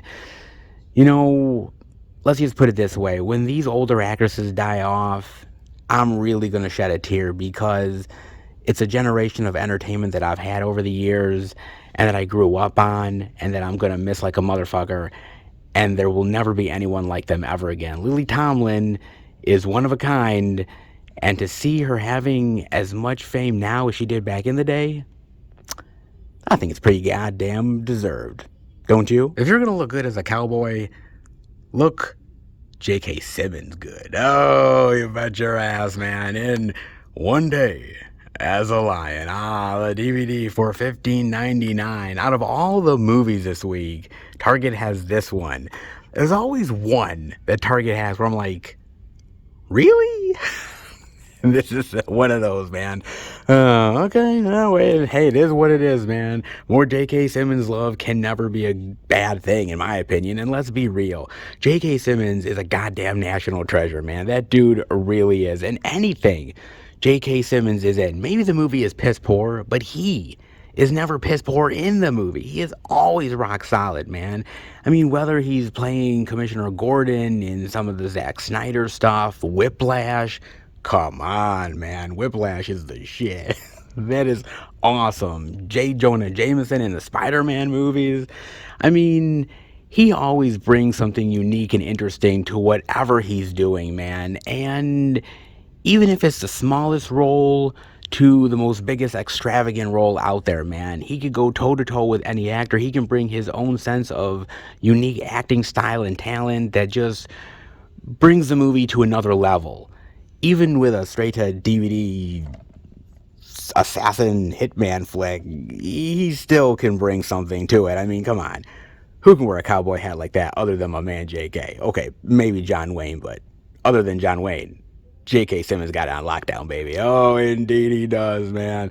I'd be interested to see what this is just for J.K. alone, because let's be honest, there is certain actors out there that if you see them in a movie, if you know that they're there, you instantly want to watch it because you love that actor so much and what they bring to every single role that they're in, big or small. And J.K. is one of those actors. I wonder, for you guys, is there a certain actor that really is one of those sleepers that you sort of know in the movie, regardless of what it is, that he's going to bring it every single time? JK for me is one of those solid actors, and I feel good, bad, indifferent, whatever this movie is, I know that JK is going to kill it. Oh, that's for damn sure, man. He truly, honestly is. I don't know about the movie. I don't know how good Scott Caan's going to be, but all I know, oh man, J.K. Simmons, he's got this shit. Oh, he truly does, man. Not bad at all, baby. Not bad indeed. Interesting for this. Interesting for the physical media love. Pretty damn solid this week. I mean, they don't have everything. It would have been nice if they had, oh, I don't know, Operation Fortune with Statham, but damn, they're all out of stock. Maybe next time, man. Maybe next time indeed. Hey, it's a solid movie. I can see why it's selling. I can indeed, man. Not bad for the physical media goodies. Pretty damn solid for good old Tarjay. And I'm pretty damn happy. Like it a lot. Let's head out. Wait a minute. So you're telling me that Target has done their due diligence on physical media as well? They brought in the goodies? Shit. Man. I guess there is some stores out there that still love their physical media, huh? I bet there is. It also helps that, you know, I kick them in the ass every once in a while to put out the shit. That don't hurt either. Not that they always listen to me, but when they do, I think it pays off. Oh, you bet your ass it does, man. Not bad having most of the physical media new release blockbuster love. Of course, gotta have the MCU goodness and a few of the heavy hitters as well. Pretty damn decent, dare I say. Not extremely wildly full of crazy wild media like sometimes Walmart has, but they're definitely keeping the pace. Oh, they are, man. Not too shabby. And with them definitely appreciating the physical media love, it makes me appreciate them and makes me, wait a minute, a very happy physical media boy. And I know it does for you as well. Not bad. Definitely seeing the physical media love on display. Very well appreciated. I know I love it. I know that you love it too. But let's hope that the train keeps on rolling with more physical media goodies at the next stop ahead. All right, everybody. We are at our third location, the second Walmart. I'm going to go in and check out if there's any interesting indie titles we're showing off. If there is, I'll bring it back to Film Fan 108 HQ shout out to each and every one of you. But before I do that, I gotta talk about a trailer with you guys. And just because the games are over doesn't mean that you can't find out where it began. Perhaps. In The Hunger Games, The Ballad of Songbirds and Snakes, coming out this fall. Very interesting, man. Another Hunger Games movie? Okay, so I have to admit that I never read any of the Hunger Games books, alright? I knew it was a phenomenon. I knew it was very popular. I never read any of them. But when the movies came out, I was very intrigued. I liked how they looked, and I was willing to give them a chance. I really liked those 4 Hunger Games movies. Yeah, the third one felt kind of boring at times, but it was still pretty decent. I liked the finale. I liked how they resolved everything. I loved Katniss. I loved the world. Donald Sutherland was great as Snow. Like, I loved all that stuff, man. And when it ended, I was like, okay, that's it. It's over. It's been a fun run. They did 4 movies. I think they ended it the right way. I'm happy. Look, I can't complain. And I thought, okay, that's it. We're done. And I should have known better, man. Fucking hell. Like, I'm like, if they can do anything, well, if they can't do sequels, shit, they might as well do prequels. Why the hell not, man? So here we are with more Hunger Games love, but seeing how it began instead of how it ended. Yeah, exactly. And you see a younger Snow, and you see the first games, and you see how it all began, and all of the crazy complications, and all the backstories. Actually, I gotta admit, before I clicked play on the trailer, I was just very hesitant, and I thought, I don't know if I'm really going to be interested in this, because you kind of know where it's all going to go anyways. Obviously, there's going to be more Hunger Games, and Snow eventually becomes president, and the world becomes corrupted, all that jazz, right? You kind of know it, but ever so occasionally, there's a prequel that comes along that even if you know all the stuff that's going to go into it, you're still intrigued like a motherfucker. And I got to admit, the trailer got me. Like, really, seriously, I was really deeply involved in it watching the trailer, because I love how the world is so fantastical in the world where Katniss Everdeen is in the games and Donald Sutherland is President Snow, and they're trying to take down this dictatorship, everything like that. And I love how they kind of end up reverting that to this old school society with semi-futuristic technology, starting up the Hunger Games, and kind of what that means for their society and their people. And dude, I love it. Like, just the trailer alone got me, man. I just love this built-in world, and the idea of it. They've always been sacrificing people, but now they're going to do it in a more exciting way to actually make it an event for people. Like, that's kind of sick and demented and twisted, and I like how they are going about it in this. The idea of Snow being this type of trainer and mentor to these people in the games, and how he's got to, yes, make them survivors to a certain extent, but also make them a spectacle. And I really love that, and how he has this relationship with this one girl, and how he's infatuated with her, and the games themselves, and the brutality of it. It's fascinating to me. I've always loved this type of concept of a movie, humans hunting humans. And you can go very brutal with it, like something like Battle Royale, or you could do something that's a little bit more teenage friendly, like this movie is going to be. I like the fact that you can really represent that idea in very different ways, and how you can still show the brutality and the drama and the tragedy of it, but make it more accessible. I think it's kind of interesting and unique, man. And I was walking in thinking, I'm not really interested in a prequel to this. I have no interest in a prequel to this Hunger Games series. It doesn't matter to me. But now, seeing the trailer, I'm intrigued. I actually am kind of really fascinated and interested in this, and now I'm actually invested. I want to see this, man. I want to see what made Snow turn the way that he did. I want to see how this all began with the Hunger Games and the televising of it, and how they went from where we see the games towards the end of their time on this realm, on this earth, and seeing the effectiveness of it, to seeing the beginnings of it, and how messy and complicated and how tragic it really is to see a spectacle turned into death like this. It's really phenomenal. It's really fascinating, and I'm on board with this, man. I don't know if the movie's going to be good or bad. I have no idea, but I really like what the trailer was giving me, man. And I would have never thought after Hunger Games ended that I would be ever interested in more Hunger Games at all, even a prequel. But yet here we are, and it just depends on how effective you make that movie. Do you make it really effective as far as a drama you can invest in the characters and the situations, or do you just make it a quick cash grab? Maybe this is a cash grab, but I think it's pretty goddamn well done. At least the trailer is to me. I'm invested. I'm in. Give me a fucking ticket. I'm there, dude. What do you think about this? Were you ever interested in a prequel? If not, did this trailer turn you around? I gotta admit, it did me.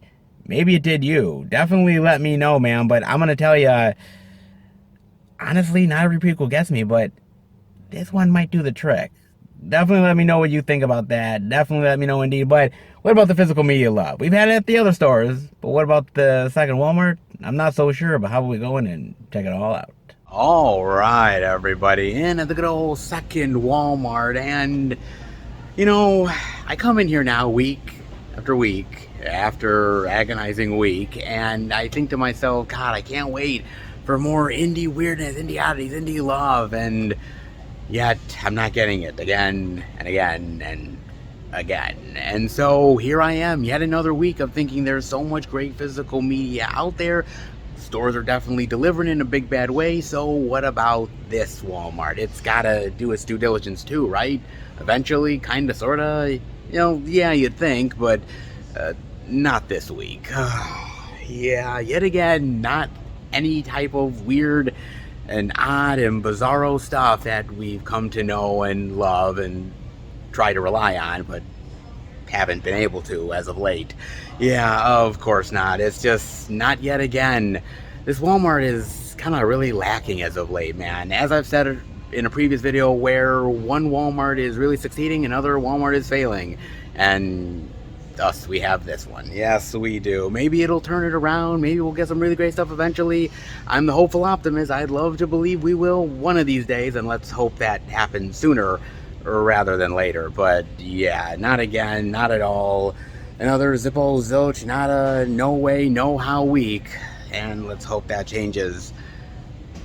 I'm ever hopeful optimist. Let's hope, guys. But in the meantime, nothing here, so how about we go to another location where they will have the physical media? Let's hope. All right, everybody, we are at our fourth and final location, and when it comes to physical media, look, I have learned to appreciate the little things, the places that you don't normally go to that will have physical media that somehow is kind of better than some of the other retail places, which is weird, but then again, we're living in 2023 here, folks, so what's really normal anymore? Just saying, folks. But hey, as long as they have good physical media, I don't care what place it is, even if it's a bookstore, I'm going. Oh, you bet your ass I am, and you know where we are at, and that is none other than yeah, good old Barnes & Noble's back at B&N, baby, for more physical media hijinks, or hopefully there is. Hopefully the new release love, hopefully some things we haven't seen yet. You never quite know the gamble that Barnes & Noble's has from time to time, but I'm willing to take it if you are. Let's go in and check it out. All right, everybody, we are in a good old B&N with hopefully some good movie love. Well, it sure looks like it. Oh, it does. Let's dive in, baby, with none other than the incredible shrinking man himself, Ant-Man and the Wasp, Quantumania, the Blu-ray digital for $37. Well, if you thought going to the quantum realm was cheap, man, what the hell were you smoking? It's anything but cheap. Did you see the CGI in this bitch? Man, they gotta cover their costs some way, somehow. They sure do, man. Witness the beginning of a new dynasty. The Kang Dynasty. Yeah. Oh, man. So, what is next for Ant-Man and all of these characters in this series? And what's really next for the MCU, more importantly? Because this movie started Phase 5. Yes, ladies and gentlemen, we are in officially the Phase 5 territory, man. I mean, Phase 4 went by quick as hell, and already, man, we are in the number 5 territory.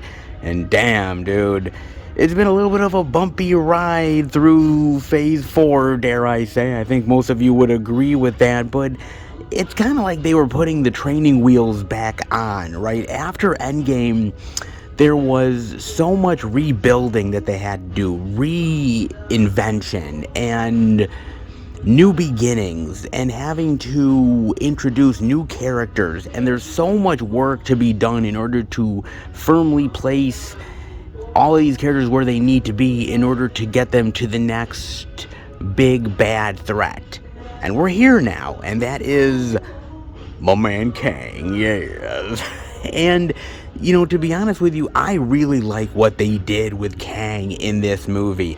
It's not perfect, but the way they really go about talking about Kang and the idea of the multiple versions and the different timelines, I thought was really brilliant and unique and fascinating. And it's honestly a character that I haven't really dived a lot into, actually.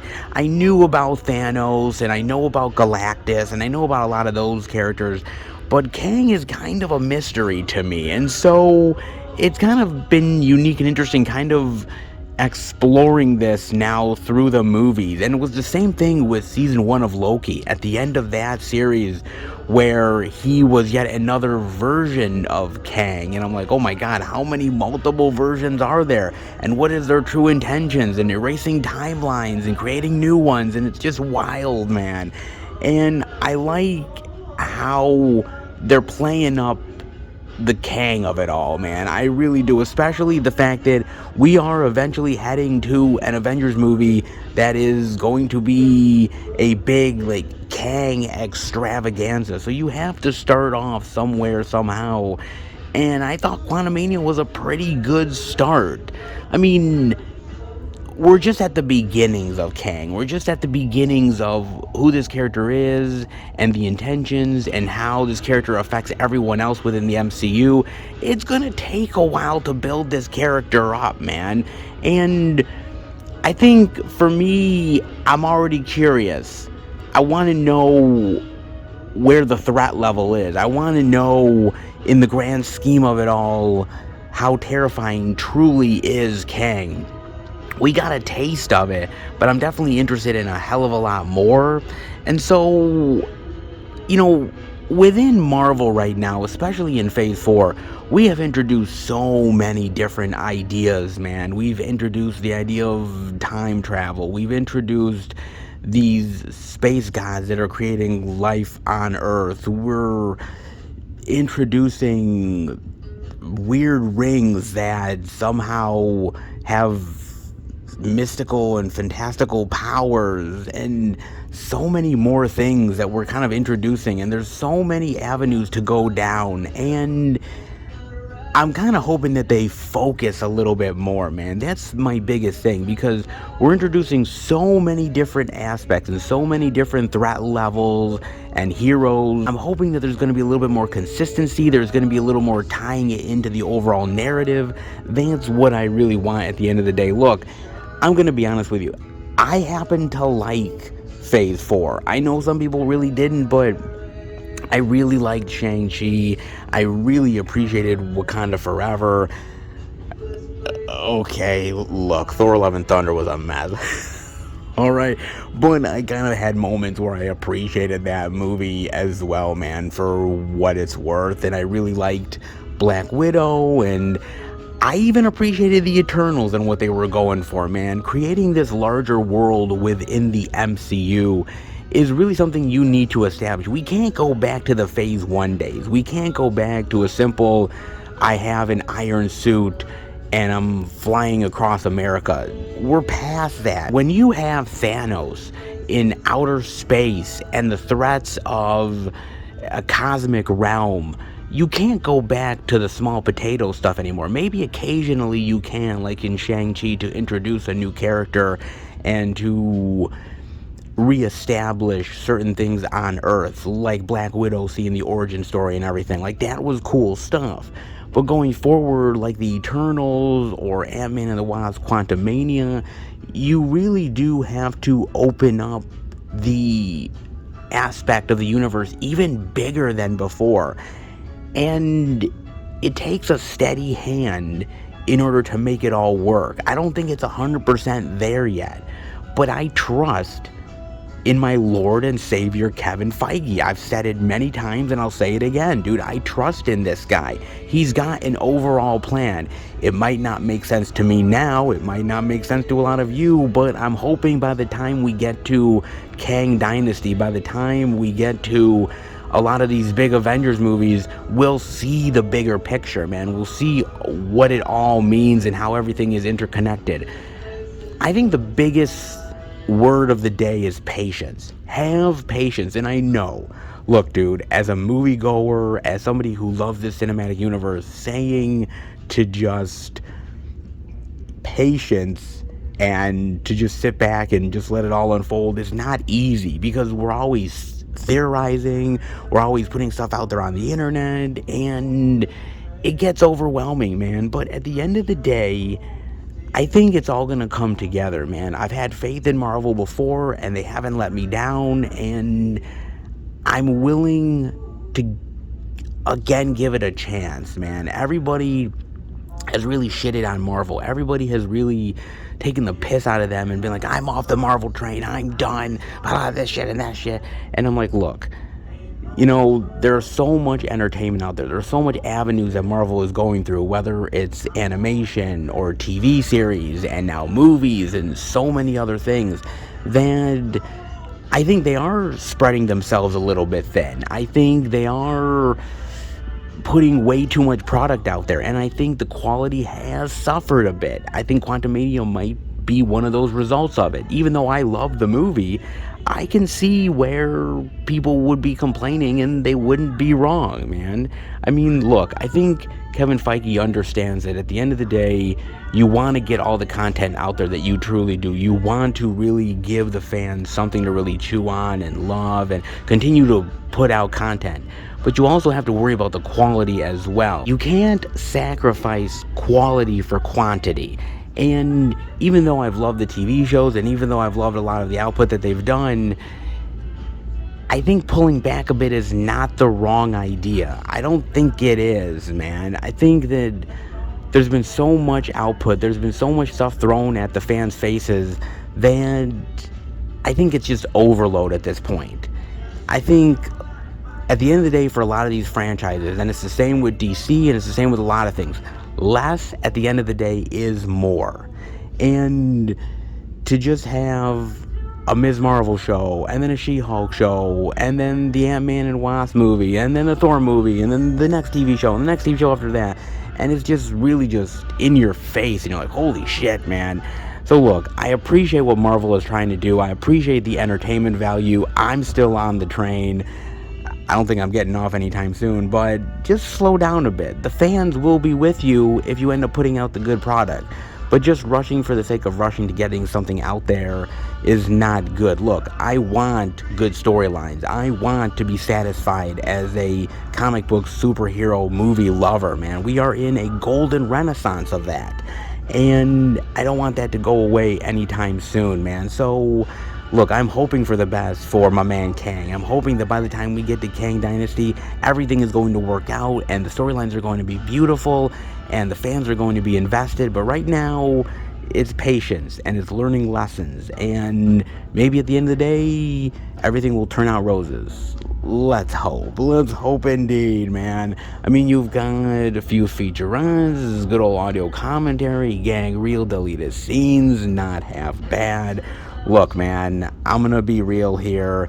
I've always loved the Ant-Man movies. They've always been a little outside the box, a little quirky, a little bit underrated, dare I say, and this is just a smaller Avenger, literally, in a bigger MCU world, and consider me a big fan of that, man. It's not perfect, it's got faults, but a lot of MCU movies do at the end of the day, and I just kind of go along with the ride, man. I love these characters, I love the quantum realm, I love exploring more of the whole Pym history with Kang, and I think it's kind of cool, actually, man. And I like the visuals, and I think at the end of the day, it's a really great introduction to Kang and the overall impact that that character will have on the MCU. We'll see. Maybe when we look back, Ant-Man and the Wasp: Quantumania will be a really, truly unique footprint in the Kang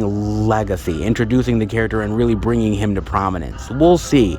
Only time will tell. But as far as I'm concerned, Ant-Man, I hope he comes back, because Paul Rudd, why wouldn't we want more Paul Rudd in the MCU? That's only a good thing, right? Nobody messes with the Duttons in Yellowstone Season 5, baby. The Blu-ray for $37 and the DVD for $28. So regardless, if you want Dutton love, you're gonna pay for it. Oh, bet your ass you will, baby. Not bad indeed. Huh.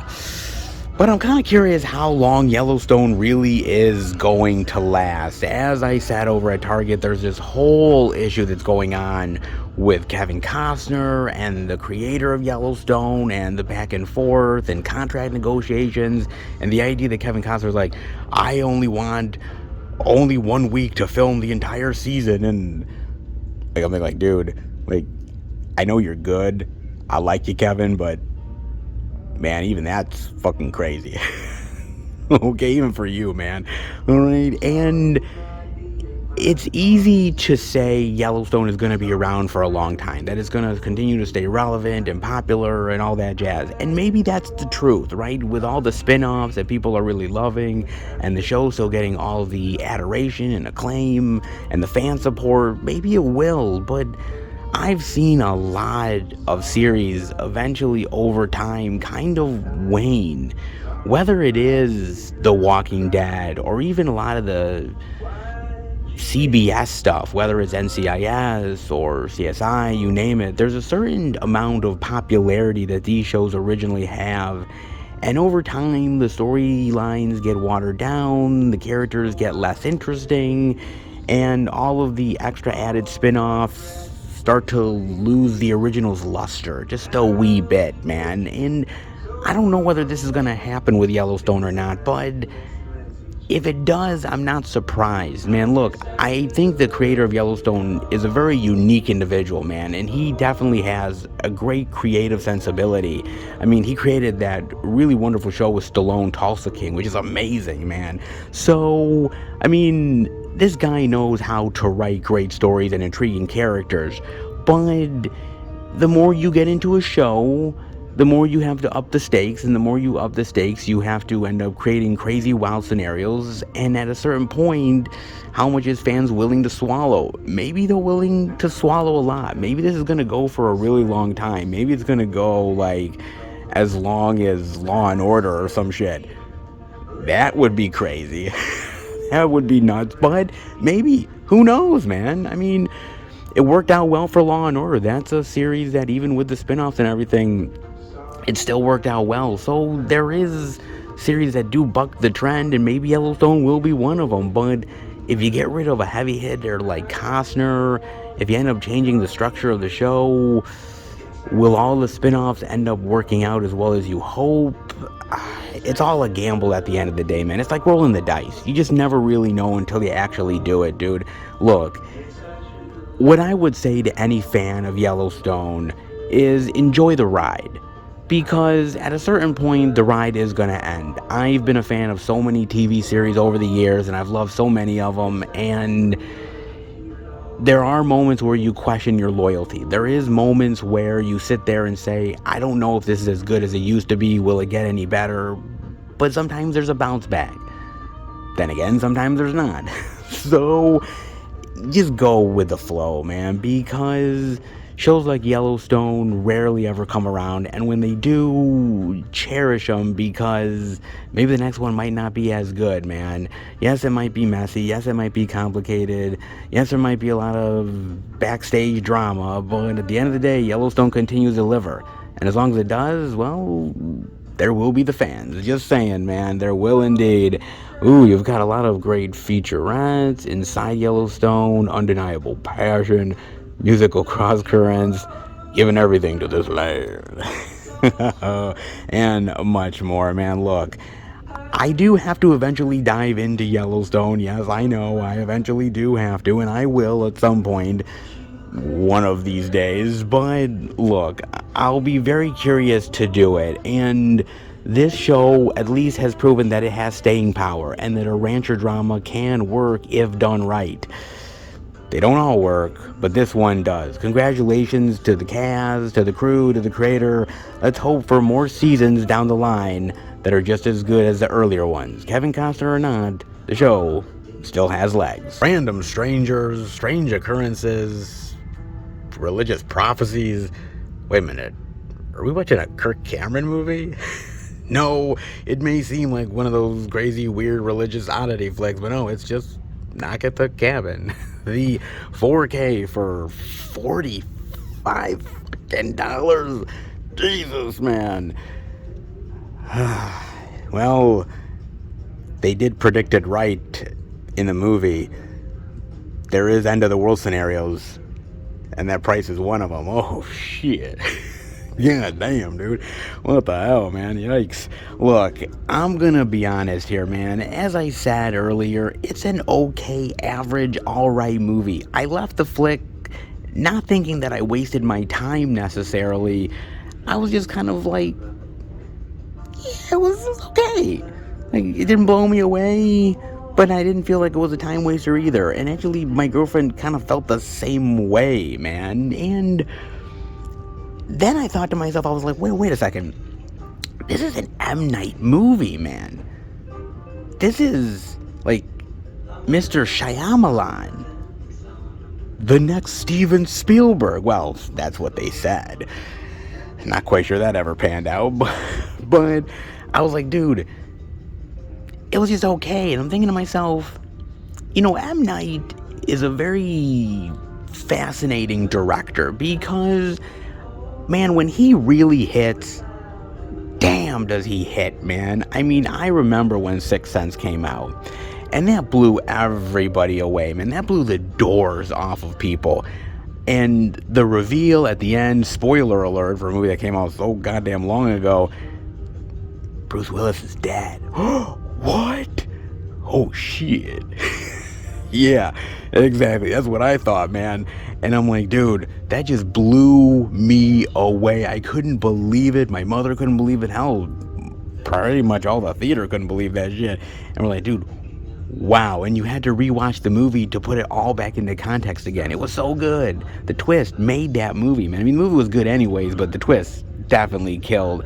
And then I remember watching Unbreakable, and even though Unbreakable didn't really blow away the box office like some people were hoping it would, dude, I thought that movie was brilliant. It was clever as hell. I love the idea of making this type of thriller style movie and sort of backdooring a superhero comic book flick into that, man. I thought that was really fucking cool, dude.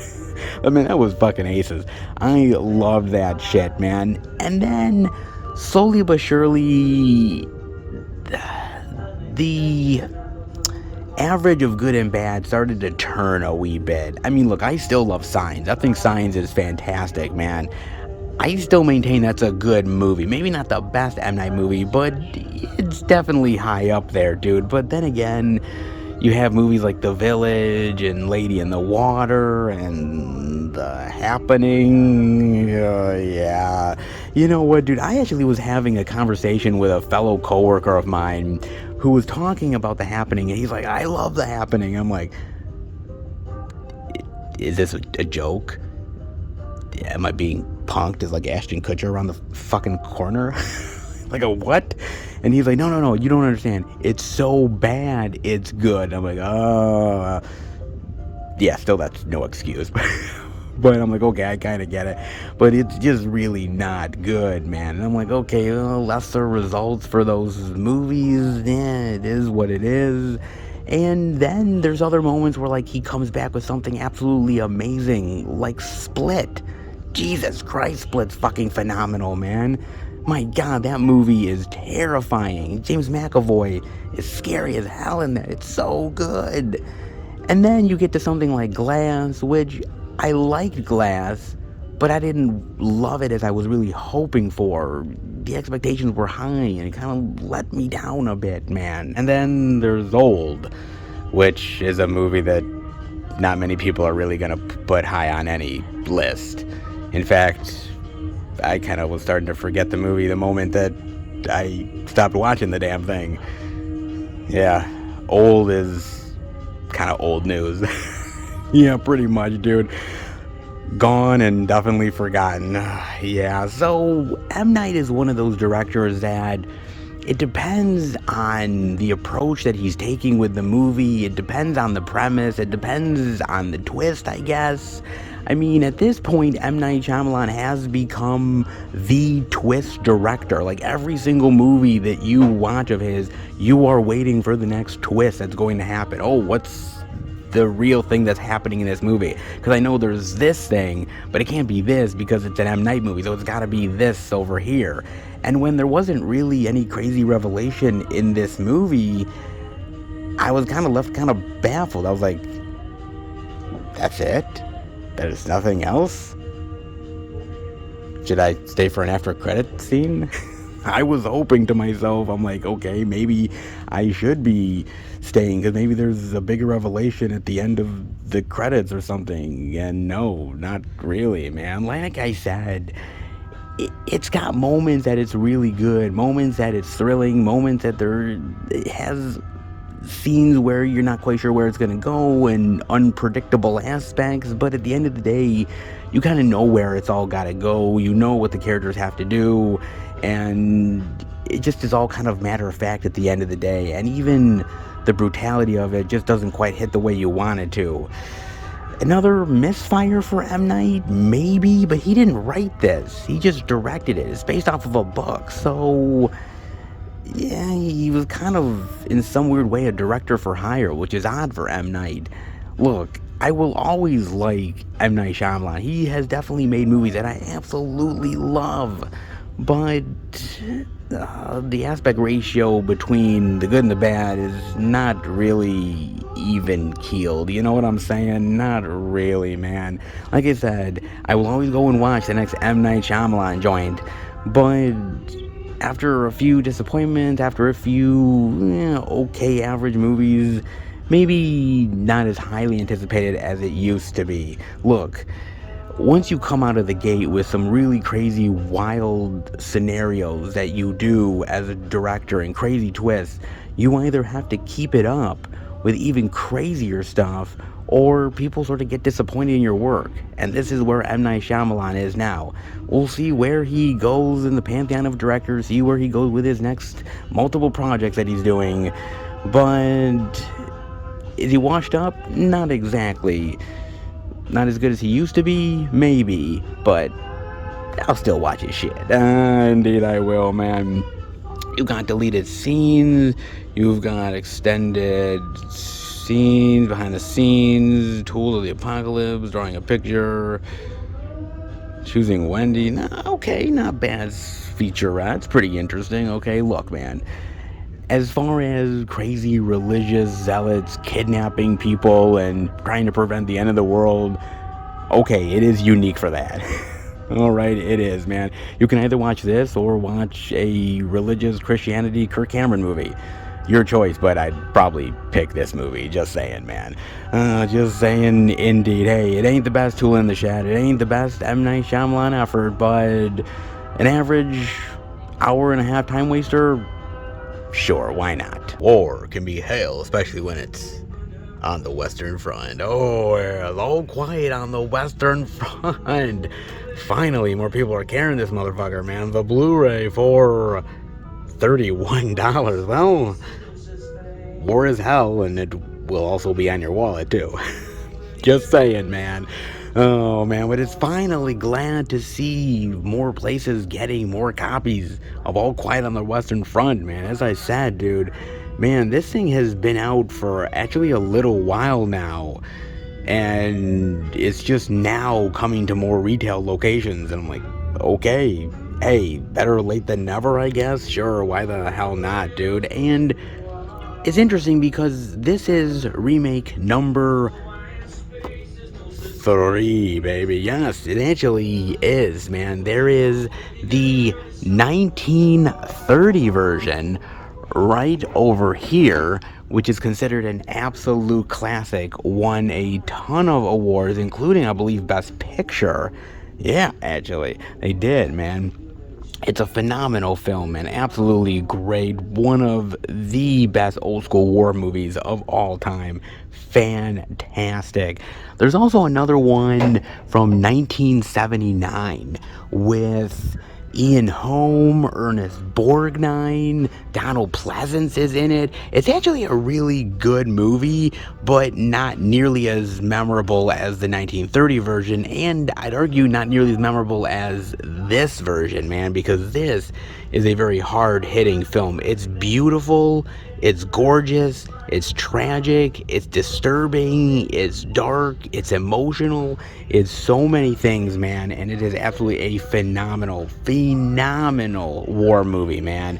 And as I said earlier, there isn't as many World War I movies as I'd like there to be. As I said earlier, 1917, which is fantastic, but there's a few extra ones out there. Of course, there's War Horse, the one that Steven Spielberg directed. There's The Paths of Glory with Kirk Douglas, which is a really fantastic film. I really like that one a lot. I can also suggest Sergeant York from 1941. That's actually a really solid World War I movie. Old school, but actually pretty damn good. There's also Gallipoli, which ain't half bad. Remember that one with James Franco, Flyboys?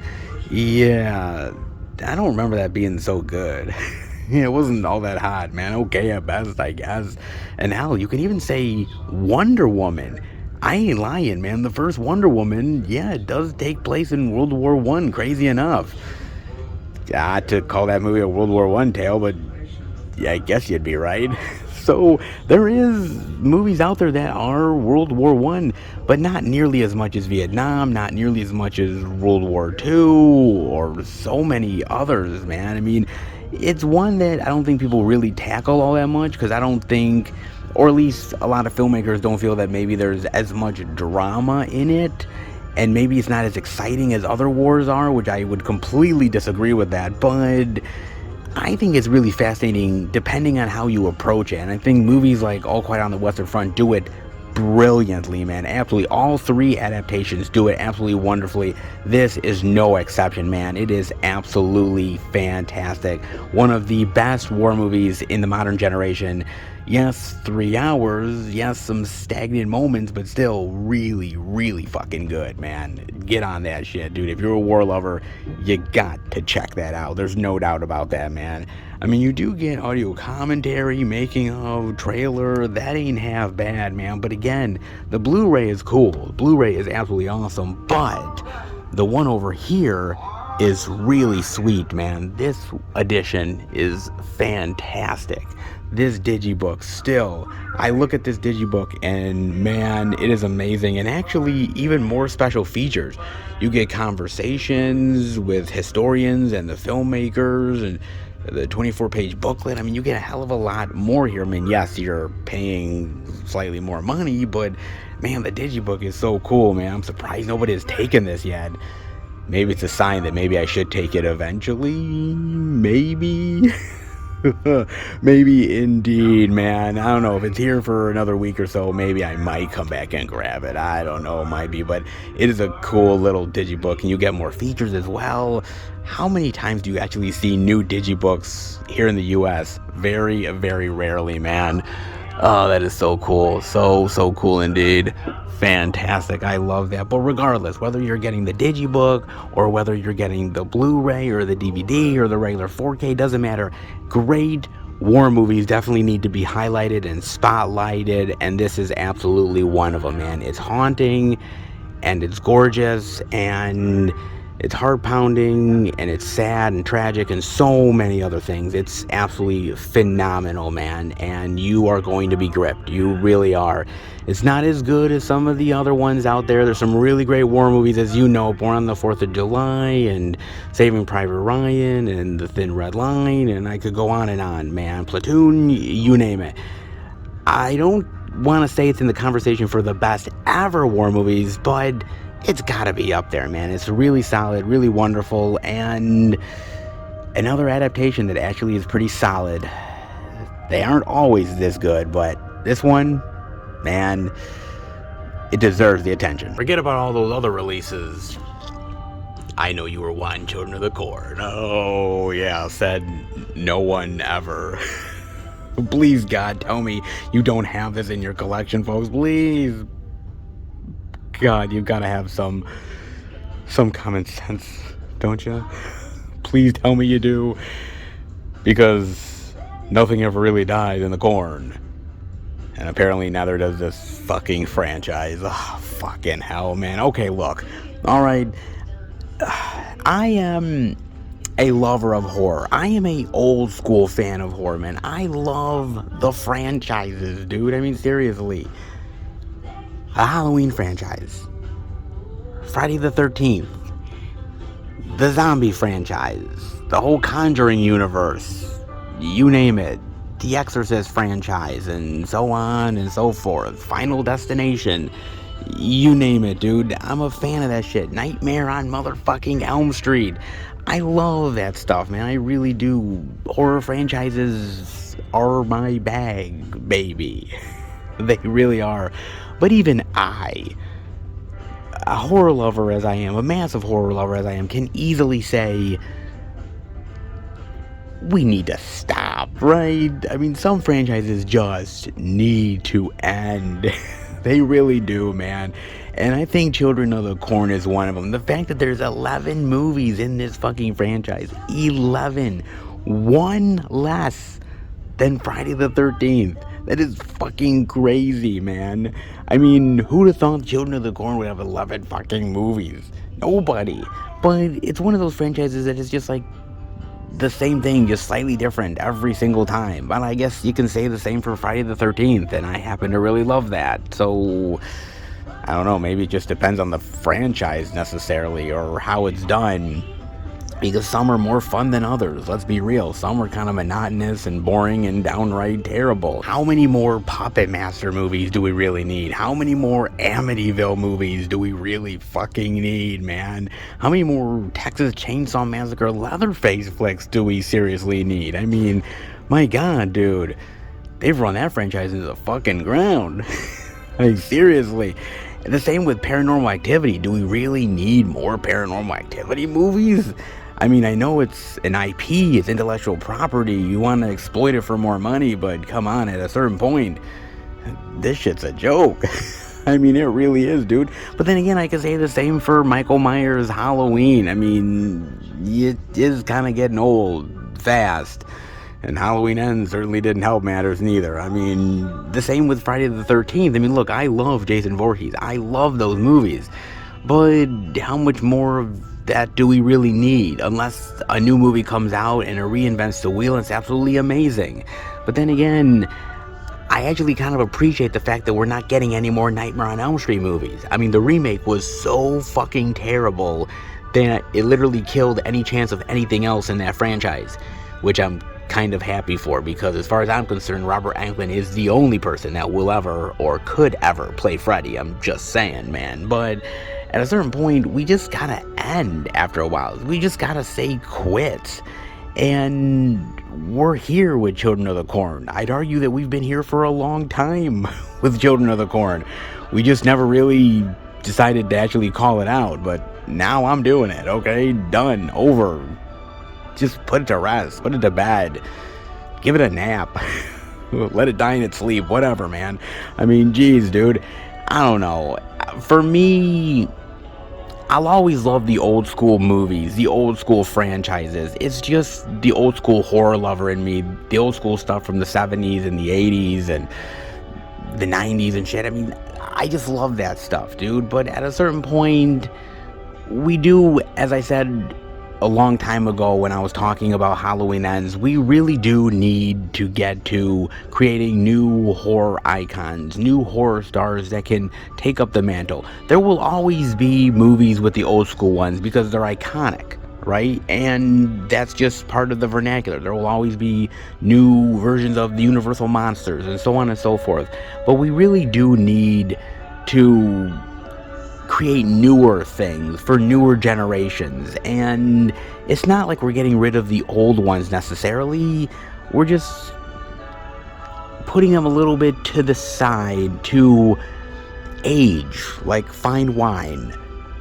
Well, at least some of them. Not sure about the Children of the Corn franchise, but some will get more nostalgic than others, let's be real. But that being said, look, I will always love that first Children of the Corn movie. There's no doubt about it. And hell, I even think the second movie is pretty solid for what it's worth, man. And the third movie ain't half bad either. But a lot of things after that were just real, like, straight to DVD garbage. That was just downright embarrassingly bad, man. I mean, some had moments, yes, but it's kind of like with the Hellraiser franchise, right? I mean, the first two are really great. The third one is decent for what it's worth.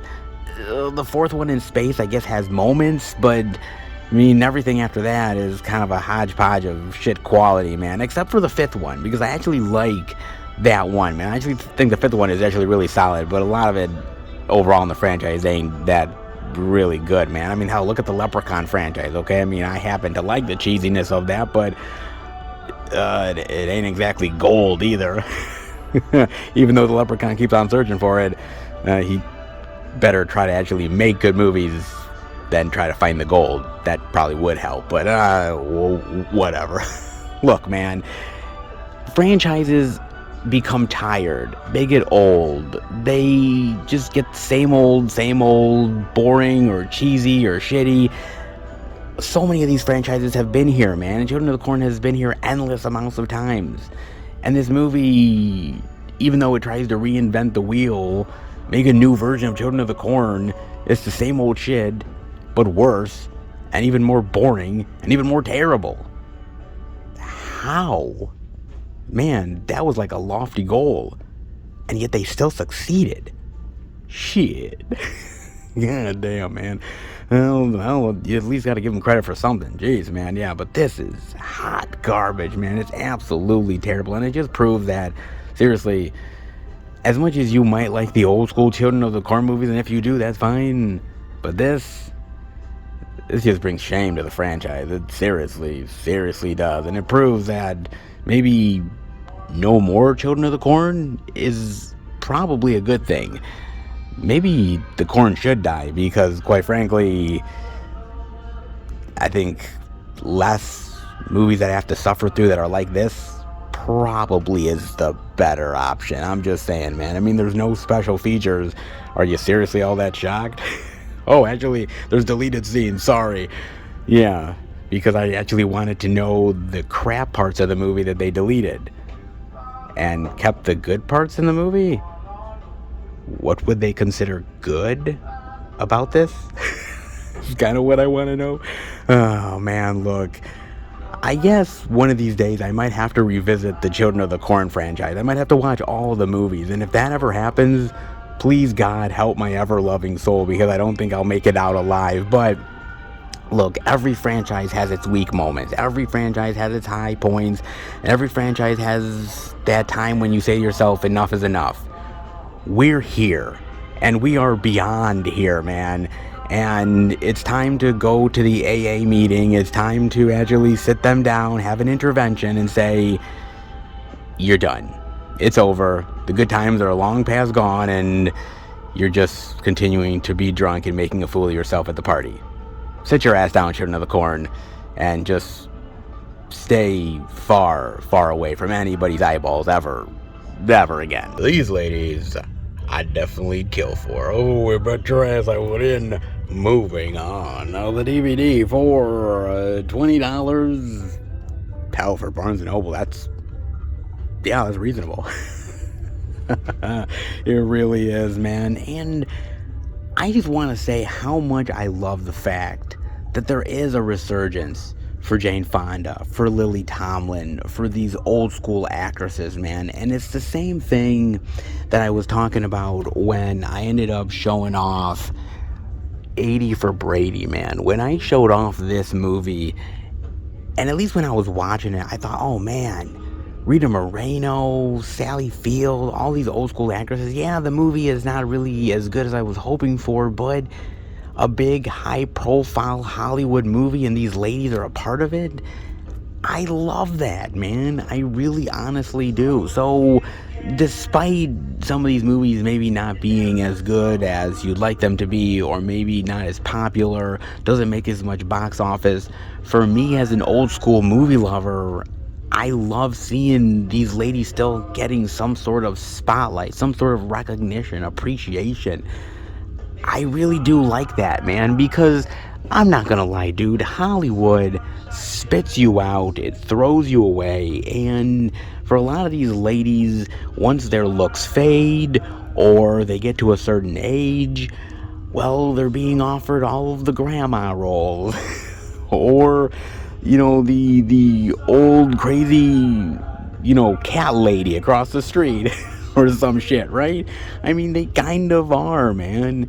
And the more hotter, the more youthful women are the ones that are getting more of the roles, and it's just the truth. But I grew up with these ladies. There's so many old school movies that I really appreciate of them, and it's just nice to see that these ladies are still getting an opportunity, even though it's not as plentiful, even though it's as few and far between. There is still some hope that these ladies can still make a mark in the modern day age, man. And I really feel like modern day movie lovers, modern day moviegoers really need to appreciate these older actresses, man. Go back and watch the older movies.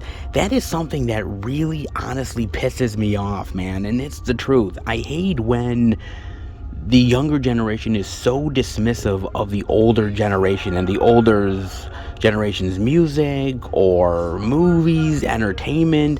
You can still learn a lot from the past. To inform the future, you really need to go back and look at the old school stuff to appreciate it and see where everything came from. And a lot of these old school ladies built a foundation where a lot of other actresses and women ended up stepping into their place and succeeding. So don't dismiss the older generation. Don't dismiss those older movies from the 60s and the 70s and the 80s and whatnot. Don't dismiss them. Don't think, well, they're just old school romantic comedies and they don't have any relevance nowadays. Maybe they don't have the same sensibilities as 2023. Okay, fair enough. But they still have worth. And they're still worth exploring, even though they're old, even though they're movies for the boomers. You can still get entertainment value out of them. So that's one of the reasons why I love talking about the movies and how I always suggest to you guys the older films. I said, well, if you like this, you'll like X, Y, and Z. And I do that because, quite honestly, I want to keep those movies alive, man. Those are movies that I watched back in the day on VHS, and I still want to give those movies an opportunity. There's so many films that are coming out nowadays. Thousands upon thousands of movies, man. And a lot of movies get lost in the fold, forgotten, swept away, and they shouldn't. And the same thing with some of these actresses, man. A lot of the younger generation, unfortunately, doesn't know Lily Tomlin or Jane Fonda or Sally Field or Rita Moreno and so many others, man. And it's nice to go back and study history. Even though sometimes you might not like the movies, I think it's definitely worth exploring and diving into. At least I hope it is, man. As a movie lover, I'm always willing to give something a chance. Good, bad, indifferent. And the old school stuff still deserves a hell of a lot of appreciation. That is for damn sure, man. Unfortunately, only photo gallery, which kind of sucks, man, because it's actually really good. I would have loved a commentary or a featurette talking about the movie or the ladies and what they thought of the material that they were working on. Something, man. But alas, not gonna happen, dude. But this is a really great, phenomenal movie. It's moving, it's touching, it's heartfelt, it's got a really great sense of humor and comedy moments, and I definitely love it. And the chemistry between these two ladies is on fire. It's so good, man. So if you want to know what a good old school dramedy is all about, why don't you go and watch this movie and go back and watch the older stuff as well, because these ladies can definitely teach the new generation a thing or two. Good-looking cars, the kick-ass action, and machismo dripping off the screen. Wait a minute. Are you sure we're not talking about Fast and Furious? No, we're not. We're talking about the Italian Job, baby, yes. The 4K Blu-ray digital of the remake of the Italian Job, yes, for $29.99 now for Mark Wahlberg action goodness. I think that's a steal. Oh, indeed I do. Oh, wow, man, yes. This came out this week. Damn, dude. This movie, boy, God, do I love this movie. I seriously do, man. I remember watching this for the first time years ago. And, man, I was pleasantly surprised how damn good this movie is. I mean, seriously, it is endlessly entertaining, infectiously fun. I love the cast here. I love the dialogue. I love the humor. I love the chemistry between everybody. It's just dripping off of the screen, man. It's so fucking good, dude. And I mean, with a cast like this, Wahlberg, Theron, Norton, Seth Green, Jason Statham, Mos Def, dude, Donald Sutherland. I mean, come on, man. With a cast like that, man, if this wasn't good, man, somebody better be losing that fucking job, man, because damn, dude, that's a killer cast. And you're aping off of a really great original movie, dude. I love the original Italian Job. This is a great movie. But I gotta admit, maybe I'm gonna get a little flack for this. I don't know. I like this movie a bit better, man. I mean, look, there's nothing wrong with this movie. It is absolutely fan-friggin-tastic. It is amazing. Michael Caine is fantastic here. I love the action scenes. It's all really well done, but I think they were able to update it to modern times in a really great way with this movie, and I think it works really well. I mean, let's be honest.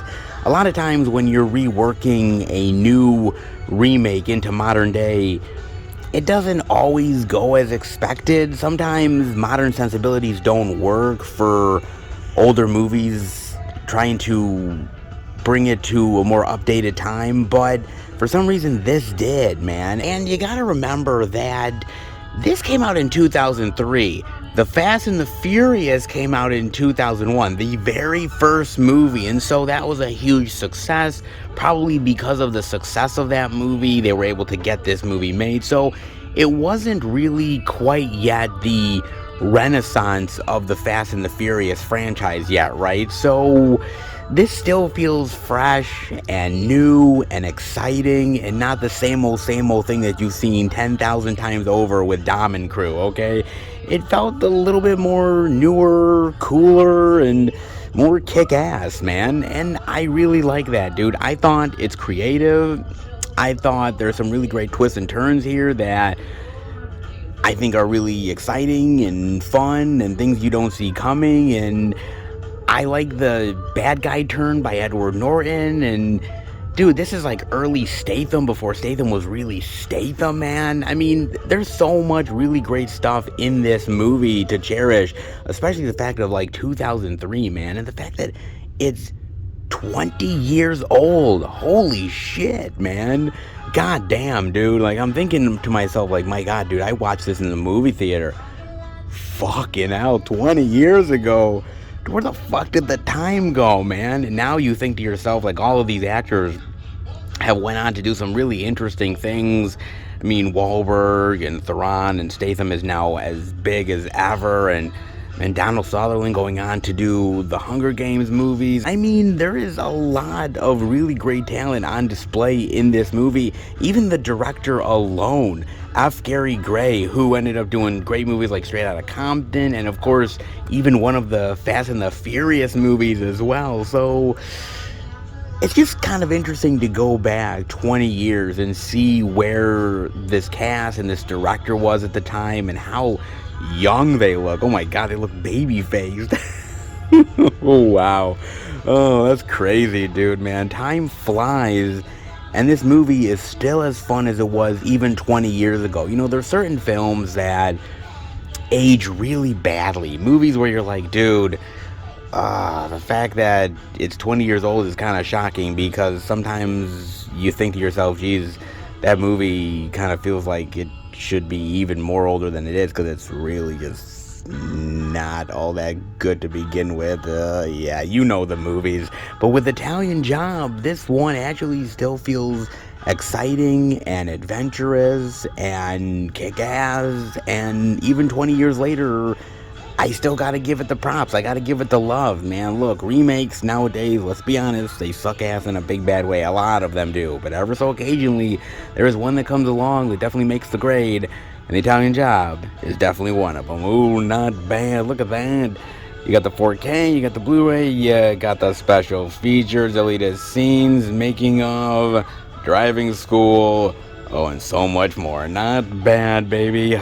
You know what, look, it's not all about family, even though Dom says it. Sometimes it's about good-looking people, badass adventure scenes, and kick-ass vehicles. And The Italian Job proves that with a combo like that, it can definitely be a winner. Speaking of action, adventure, and thrills, well, if you don't want a little bit of younger Statham, maybe the more seasoned is your go-to. Yes, in Operation Fortune. Ah, yes, the DVD for $29.99, $30 for Statham goodness. Oh, you're getting a bargain, baby. Oh, indeed you are. Oh, not bad indeed, man. But look, as good as Statham is, as good as this whole cast is, how fun the movie is, it wouldn't be half as fun without my man Guy Ritchie, the director of this fine motion picture, baby, because he knows how to make fun, he knows how to make action-packed, adventurous, he knows how to make charming characters, quirky dialogue work in the best ways possible. He's a master at his craft, and he is one of the best directors working out there today, man. I love me some Guy Ritchie, man. And let me tell you something, this guy, he really is a class unto himself, because yes, he knows how to make a British action comedic take of a really great adventure style action spectacle, man. I mean, he's done it so many times, whether it's Lock, Stock, and Two Smoking Barrels, or Snatch, which is amazing rock and rolla. Oh, very, very well. That British style sensibility, man. He's so good at it, dude. But then again, he's brought that to America in a really great way. I mean, the Sherlock Holmes movies, I think, are really well done, man. They've got a really great sense of personality and cheeky humor, and I think it works brilliantly on the screen, man. He was able to make a new take of Sherlock Holmes feel vibrant and new and exciting, and not everybody really is able to do that, man, but he did it really, really excellently. Amazingly, man. Lest we forget, another really great entry in the staple of Guy Ritchie goodness, and that, I gotta give a lot of love to The Gentleman. This is such a really phenomenal movie, and it goes back to Guy Ritchie's old school days of Rock and Roller and Lock, Stock, and Two Smoking Barrels, man. That great British sensibilities with the great unpredictable action and the quirky characters. So well done. I love this movie, man. Absolutely on fire. He's so good at these type of movies, man. But he can even do a little bit of more serious with Wrath of Man. Dude, Wrath of Man is fantastic of a movie. It's gripping, it's dramatic, it is kick-ass, action-fueled. I love that movie so much, man. He really knows how to wring out every sense of drama and mystery, and just really get you so invested in this story and hating these characters so much that you want their demise to happen, man. You want Statham to fucking rip their heads off, dude. It is so fantastic. I love that movie so much, but it isn't always good for Guy Ritchie. He hasn't always hit it out of the park. Swept Away. Do you remember that movie with Madonna? Yeah. I am trying to forget it too, folks. It ain't that good, man. It's really shitty. And then again, he also did that King Arthur movie that really nobody even really thinks about anymore or really cares to even talk about. I can't quite blame him, because it really was kind of shitty, all things considered. I mean, yeah, you can reinvent Sherlock, but King Arthur, now even Guy Ritchie can't pull that shit off. He certainly can't. But then again, he goes and does something like Aladdin, which shocked everybody. I mean, when you think of Guy Ritchie movies, I don't think you connect him necessarily with doing a live-action Disney flick. At least I wouldn't, and I think a lot of people felt the same way, right? I remember before that movie was coming out, people online were roasting Guy Ritchie, were roasting the movie. They're like, this thing is gonna fall flat in its ass, it's gonna fail like a motherfucker. And I think a lot of people, including myself, were really surprised when I finally got a chance to watch that film, and I'm like, dude, this is actually really fun. It's humorous, it's adventurous, it's really a great fun time, not only for kids, but for adults as well. And he took the animated movie, and I think he ended up reinventing it well enough where it feels similar, but yet can totally stand on its own, man. And it's got a different vibe, but it doesn't really end up like stepping on the toes of the animated movie. It's a nice little companion piece, which I really appreciate, man. And to think Guy Ritchie, of all people, would have pulled that off is shocking to me, but it just proves that he can go from one genre to the next and can really make a great movie if he's got the right material attached to it. And he's proven it a time or two, man. I mean, look, he's potentially going to do Aladdin 2, and I never thought I'd say this, but I'm kind of on board. Like, I want to see it, man. I'm anticipating it. If he's there, I'm going to watch it, dude. I mean, he knows how to make great movies. And if he's got the right cast, if he's got the right script, the right dialogue, I think he is able to make something really fantastic and really adventurous and just a great entertaining time at the movies. And Operation Fortune proves that. Look, it's not the most wonderfully well-written movie of all time, right? There's plot holes like a motherfucker through this goddamn thing. There's moments where you're like, wait a second, what? And then suddenly they go on to the next action scene. It's so fast-paced with the quirky dialogue and the quick-witted humor and characters that you've kind of fallen in love with and really like, and you're invested in the story, and next thing you know, like, almost 2 hours have passed by and you want to get on the ride again. You really do. Man, he really knows how to pull these movies off. He executes them perfectly. And I am up for more of it. I really am. I don't care what he does next, man. Whether it's remakes or retellings or taking British sensibilities into the American studio system, it doesn't matter. Guy Ritchie pulls it off regardless, man. Well, as long as Madonna isn't in it, or King Arthur, I think as long as those two, he's got it on lockdown. Just stay away from those two, and you'll be perfectly fine, Guy Ritchie. You truly will, man. He is one of my favorite directors working today, and I can't wait to see what he does next, man. Look, every director has their quirky style, their quirky way of being a unique filmmaker within the Hollywood system, and nobody, and I mean nobody, does it as well as my man Guy Ritchie. Oh, you bet your ass, man. I mean, you've got Making of, you've got Aubrey Plaza's Guide to Spying, that should be interesting, and Anatomy of a Stunt, not bad. I'd love to kind of see an audio commentary and Guy Ritchie talking about the movie and why he made it, and working with Statham again, because him and Statham, man, they have a really great love affair together, man. He loves working with that dude. And by the way, I can't quite blame him, because if you want a convincible badass, yeah, you get Statham, baby. You truly do, man. Not bad. Guy Ritchie and action is like peanut butter and jelly. It just goes together, baby. And after you have it, you want more of it. Oh, you bet your ass you do, man. Guy Ritchie is an extraordinaire at British humor and action. Let's hope he's able to continue doing it for many years to come. Oh, you bet your ass, man. Not bad for a little bit of spy action adventure goodness. And I'm kind of hoping they make a sequel out of this, because I would watch the shit out of it. I really seriously would, man. Not bad. And not bad for the physical media. Love the appreciation. So much really great media worth checking out. New release goodness. And a few extra surprises thrown in. Not bad, baby. Definitely loving a little bit of Barnes & Noble's goodness. I hope you did too. Let's head out. Is it safe to say that Barnes & Noble's is delivering on the goods? Yeah, I'd say so. Oh, I really would, man.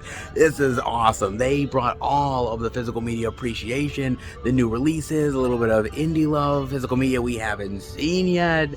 Yeah, I think they definitely earned my respect, and hopefully yours as well. They are doing their due diligence, and that cannot absolutely be denied, man. I mean, to be honest with you, they've been doing it for quite a bit now, so they're kind of used to it at this point. Yeah. Absolutely, baby. Oh, I am loving it. They don't always hit it out of the park every single week. Lord knows there's been weeks where I haven't always been impressed, but I am this time around, and damn thankful for it, man. Where some stores tend to fail, this store continues to impress, and damn glad for it. And I know you are as well. But enough for all the retail store hijinks. It's been fun, but how about we head home and finish the video? Alright, everybody. That'll do it for the Blu-ray and DVD out and about video this week, and I think it was pretty damn solid. Don't you? Oh, I certainly think it was, man. So much media worth exploring. Some unique stuff at most of the places we went to. Some really great additions out there. Artwork, you name it. Ah, yes. Physical media reigns supreme yet again. That is for damn sure, baby. Not bad at all. Some really great stuff out there for all types of different movie lovers. Hopefully you picked up something good. If you did, definitely let me know. As far as I'm concerned, yeah, I got a few things. Of course I did. Maybe you think I wasn't going to leave the week empty-handed? That'd be a goddamn sin. No, it truly would be. I'd never do that to you guys. Not at all, man. So, what did I get? Well, yeah, it was kind of a no-brainer, but yeah, I picked up Quantumania, baby. Yes, indeed, the 4K love, man. Not bad. I love the artwork, man. I think that's great artwork. It looks fucking awesome. As is the movie's pretty good, too. So, kind of happy to have it on the collection, man. Part of the MCU collection that is slowly but surely definitely growing. And, you know, for me, when I think of the MCU, there's all kinds of different genres that are just mashed up together, man. I mean, you can have an entire franchise that has Iron Man movies mixed in with fantasy space opera realm stuff like Thor, weird dark comedy mixed with drama in Guardians of the Galaxy. You have, you know, Asian action movies, and you have weird, crazy, wild team-up CGI blockbuster fest. You have, you know, quirky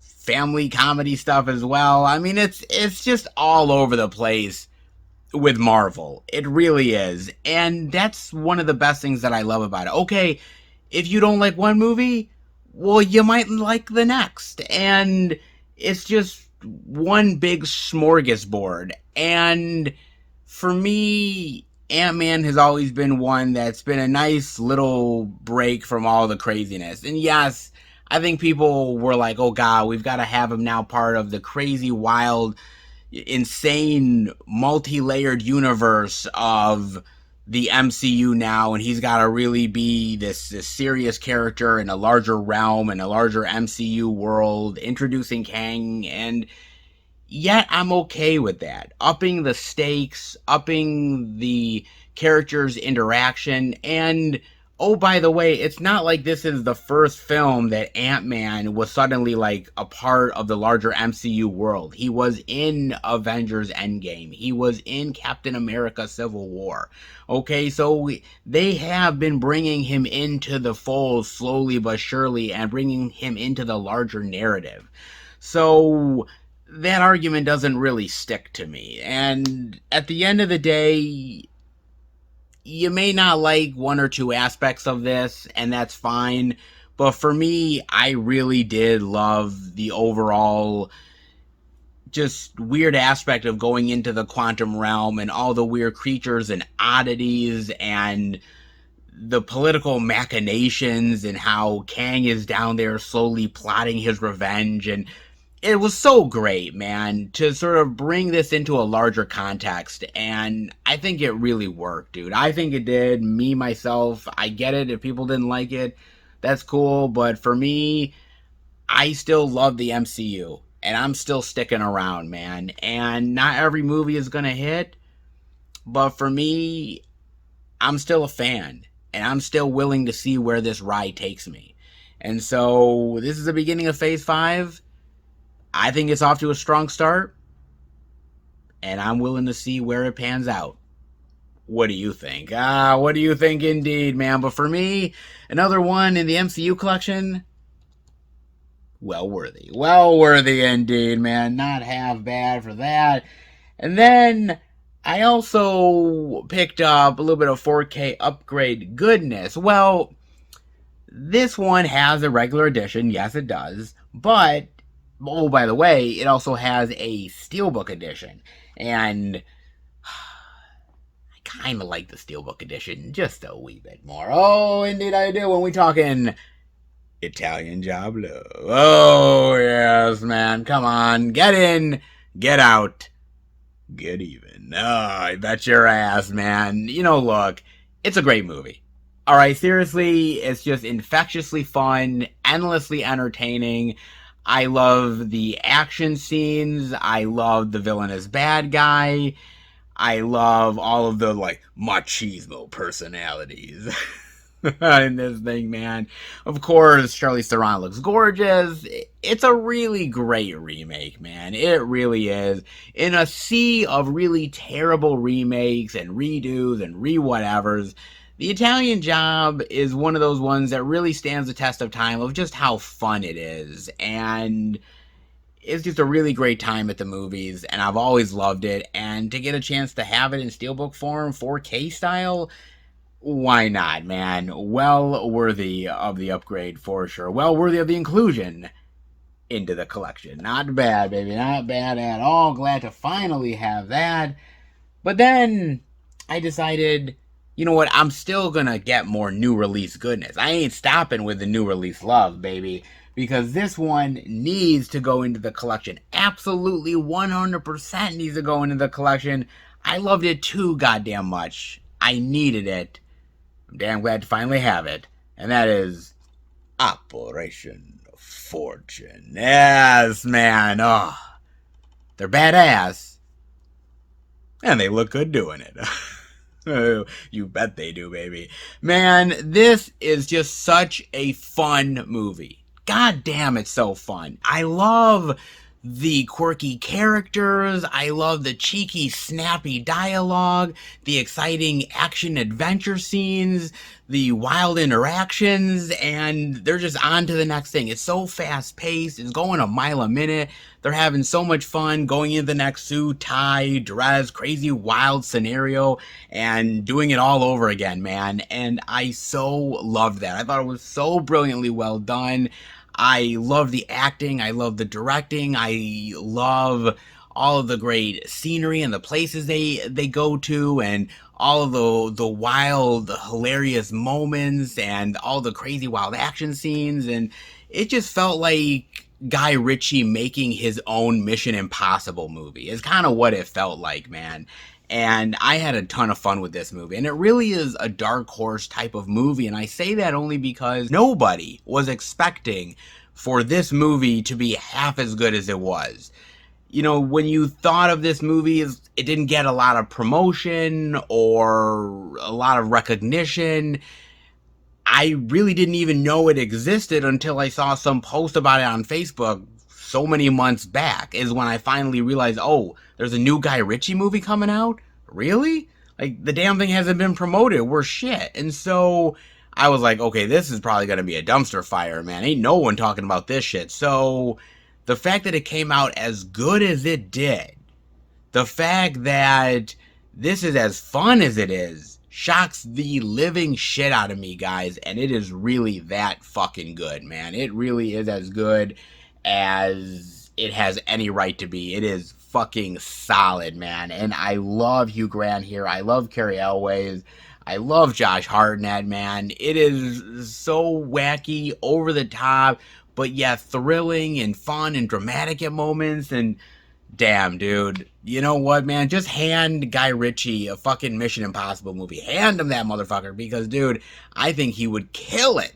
Absolutely kill it with a Mission Impossible movie. If he's good with this, man, he'd be excellent in fucking Mission Impossible, man. But hey, as long as we got a Guy Ritchie version of a Mission Impossible movie, and it's this damn entertaining, I'm happy. Just saying, man. This is really goddamn solid. If you have not seen it, check it out, because it is all kinds of fun. Sometimes it doesn't make sense. Sometimes there's some plot hole that you're thinking about, but you're just having so much fun, and it's so speedy and fast and going right through it that you're just like, plot hole what? You totally forget it all, man, and damn glad for it. If you think we're done, shame on you. Oh, shame on you indeed, because I have a couple more things to show off. Of course I do. And this one, actually, truth be told, I wasn't actually going to get this yet. It is on the list. I am going to get it eventually, but it was kind of an unexpected purchase, because I was at Soundgarden and I have store credit. I was looking around with my girlfriend and I came across this new Kino Lorber release, and I'm like, oh my god, I can't believe they have it. It's in good condition. The slipcover is looking nice. I'm like, oh shit, I've got to get this. And so I have it now, and I got it completely free. Didn't have to pay a damn dime. And yeah, I'm not complaining. I'm not complaining at all when we're talking about a little bit of backtrack love. Yes, Dennis Hopper, Jodie Foster.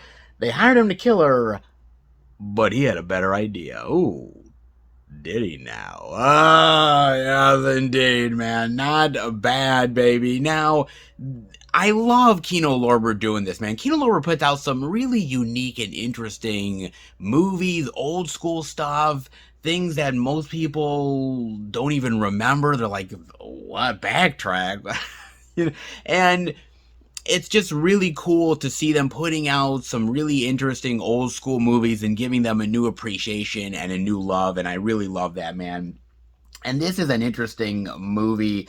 I've seen bits and pieces of it. I haven't seen it all, but basically Jodie Foster witnesses this assassination, and now the mob is going after her and a whole bunch of other people. Dennis Hopper is hired to kill her, and instead of killing her, he falls in love with her, and now they're after him and her at the same time. And it's a really solid movie for what I've watched of it.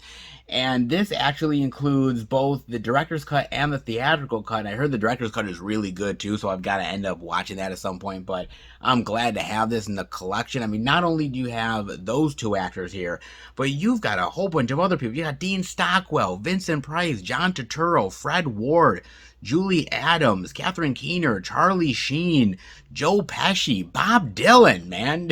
Jesus Christ. I mean, it's got a whole shitload of people in here, man. It is stacked, and I am damn glad that I have this, man, especially for zippity doodah that I paid for it.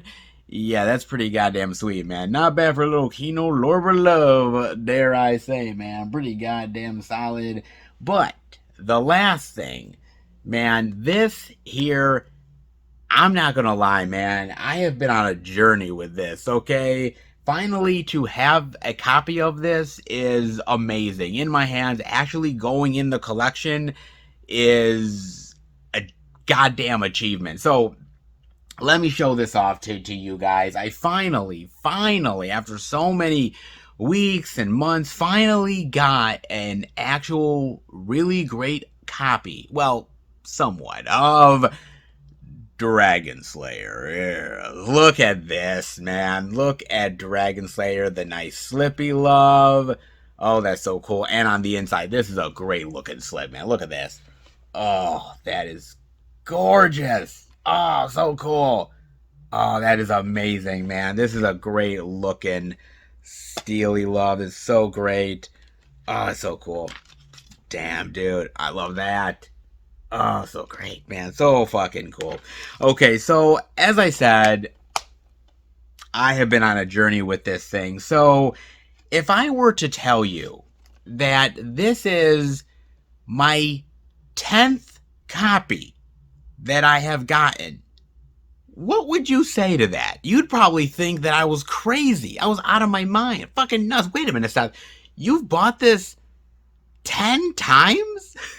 And yes, literally, I have the receipts to prove it. Okay, now, I was excited when this got announced. I pre-ordered it from Best Buy, and I was excited. I was like, okay, I can't wait for this to come in the mail. When it came in the mail, I opened it up. I was excited, like a kid at the first day of Hanukkah, right? And once I see the slipcover, I'm fucking mortified, okay? Because the slipcover is so badly dented in and damaged and dinged up. I'm like, what the fuck? This is coming from Best Buy? Man, I usually get that shit from Amazon. Like, I was so fucking shocked. I was out of my element. I'm like, okay, I'm going to bring this back. And I'm going to rebuy it again. And then, when I rebought it again, I ended up getting the second copy. And the slipcover is still kind of fucked up and damaged. Not nearly as badly, but it's very noticeable. And then I go back and I get another copy, and then that copy is damaged, and then I go back and that copy is damaged, but then the slipcover is okay, but the steelbook is badly damaged, and somehow Best Buy was able to actually let me bring it back, thank God. And so every single time that I bought it, something has been messed up. Either the steelbook has been really badly damaged, or the slipcover has been so badly dinged up and dented that it looks like somebody's, like, cat was fucking gnawing on it. It literally was so fucked up. I couldn't believe it. And every fucking Best Buy copy. That's fucking crazy, man. So, the 10th time that I finally fucking bought it, it's in okay shape. There's a little bit of dentedness, a little bit on the slipcover, on the ends, but it's not totally that bad. I can kind of forgive it for what it's worth, but I'm like, dude, I'm not rebuying this motherfucker again, dude. I mean, seriously, I'm not. I'll take a little bit of imperfections for at least a little bit of peace of mind, man. My God, this has been a nightmare to get from Best Buy. Absolutely horrific, man. I cannot tell you how badly I have had it with Best Buy and this. And this is the biggest thing. Look, I love steelbooks. I fucking love them. I think they're really great. When I really am into one, I'm into one in a big bad way. But I ain't gonna lie, man. Seriously, when you have a slipcover over a steelbook, there's no guarantee it's coming in good condition, dude. And this is proof positive with Dragon Slayer. I even had an issue with Best Buy, if you guys remember me buying The Running Man. And I had bought it from Best Buy, and that was really badly dinged up and dented and damaged. And I had to get it from Target of all places, and then it came somewhat decently okay. It's very weird, because usually I don't have these problems with Best Buy. Usually I get something in, and it comes in great condition, and on my way I go. But this is like the one time where I've had really bad luck with Best Buy, dude. So I guess it just has to do with the release more than anything else. The edition, who knows, man. But I don't think I will ever have this bad of a problem before or since.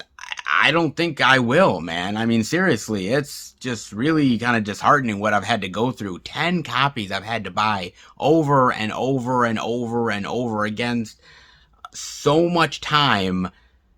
And I've had every bad copy you could possibly get. Damaged steelbooks, damaged slipcovers, you name it. It's just been an absolute fucking nightmare, dude. So, yeah, it was rough, man. I still love Best Buy. I'm still buying stuff from Best Buy, but man, this has really soured me in a big bad way. But that being said, I'm glad to have the movie because it's a great fantasy film. It's dark. It's a little twisted, but it's a great, cool little kids fantasy flick. Reminds me of old school stuff like The Never-Ending Story and stuff like that, man. But it's really well made. The dragon is kick-ass here. It's great old school fantasy that I really love, man. And to finally have it in the collection is great. A little bit of warts and all and bad experiences, but to finally have it in my hands and to finally put it in the collection officially after such a long and horrendous amount of time is very well deserved. That is for damn sure, man. Have you guys ever had that happen to you where you bought from a company so many times to try to get a good copy and it just ended up really just blowing up in your face over and over and over again? Man, I don't think I've had that issue for such a long time. Like, I've had bad copies here and there and returned them, but usually a great copy afterwards. But not now, dude. Boy, that was really rough, man. Really, really rough. But finally, having a good copy of it is well-deserved indeed. Not bad, finally, to have Dragon Slayer.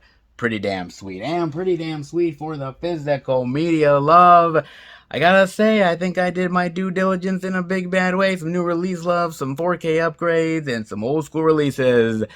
I'm pretty damn satisfied. And before I let you guys go, I've got to talk to you guys about this one. And look, with me talking about Ant-Man and the Wasp Quantumania, you could buy the physical copy if you so choose, or if you really wanted, you could stream it on Disney+. You know what my option clearly is, but hey, if you just want to watch the movie digitally, fine, have at it. But just because you can watch Ant-Man and the Wasp Quantumania on Disney Plus doesn't mean that all of the content will stay there all the time, if you know what I mean. From GameStop.com, Disney Plus will remove some of its streaming content.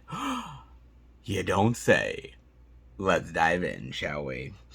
Disney has announced its intention to remove certain content from its direct-to-consumer streaming platforms. The announcement was made during Disney's recent earnings call by the company's chief financial officer, Christine McCarthy.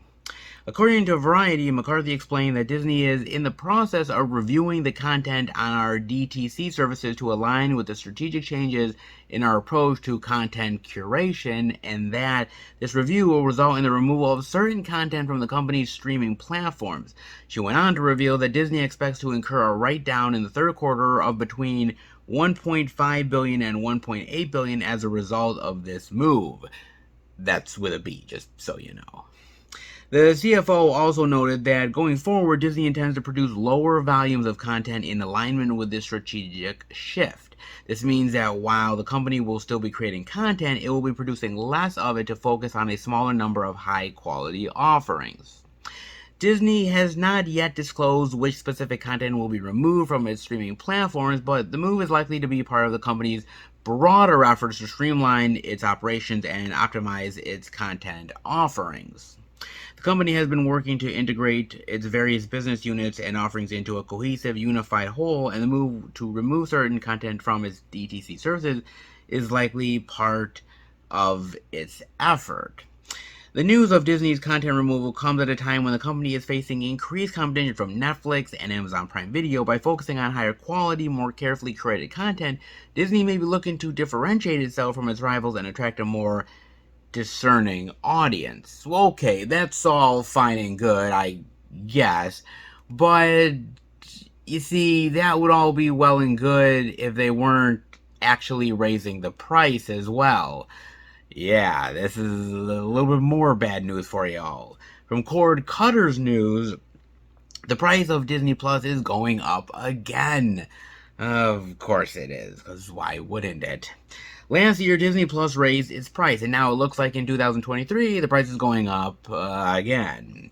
During Disney's second quarter 2023 earnings call, Disney said that the price of the Disney Plus streaming service will be going up sometime this year, but stopped short of announcing what the new price would be or when the price change would actually happen.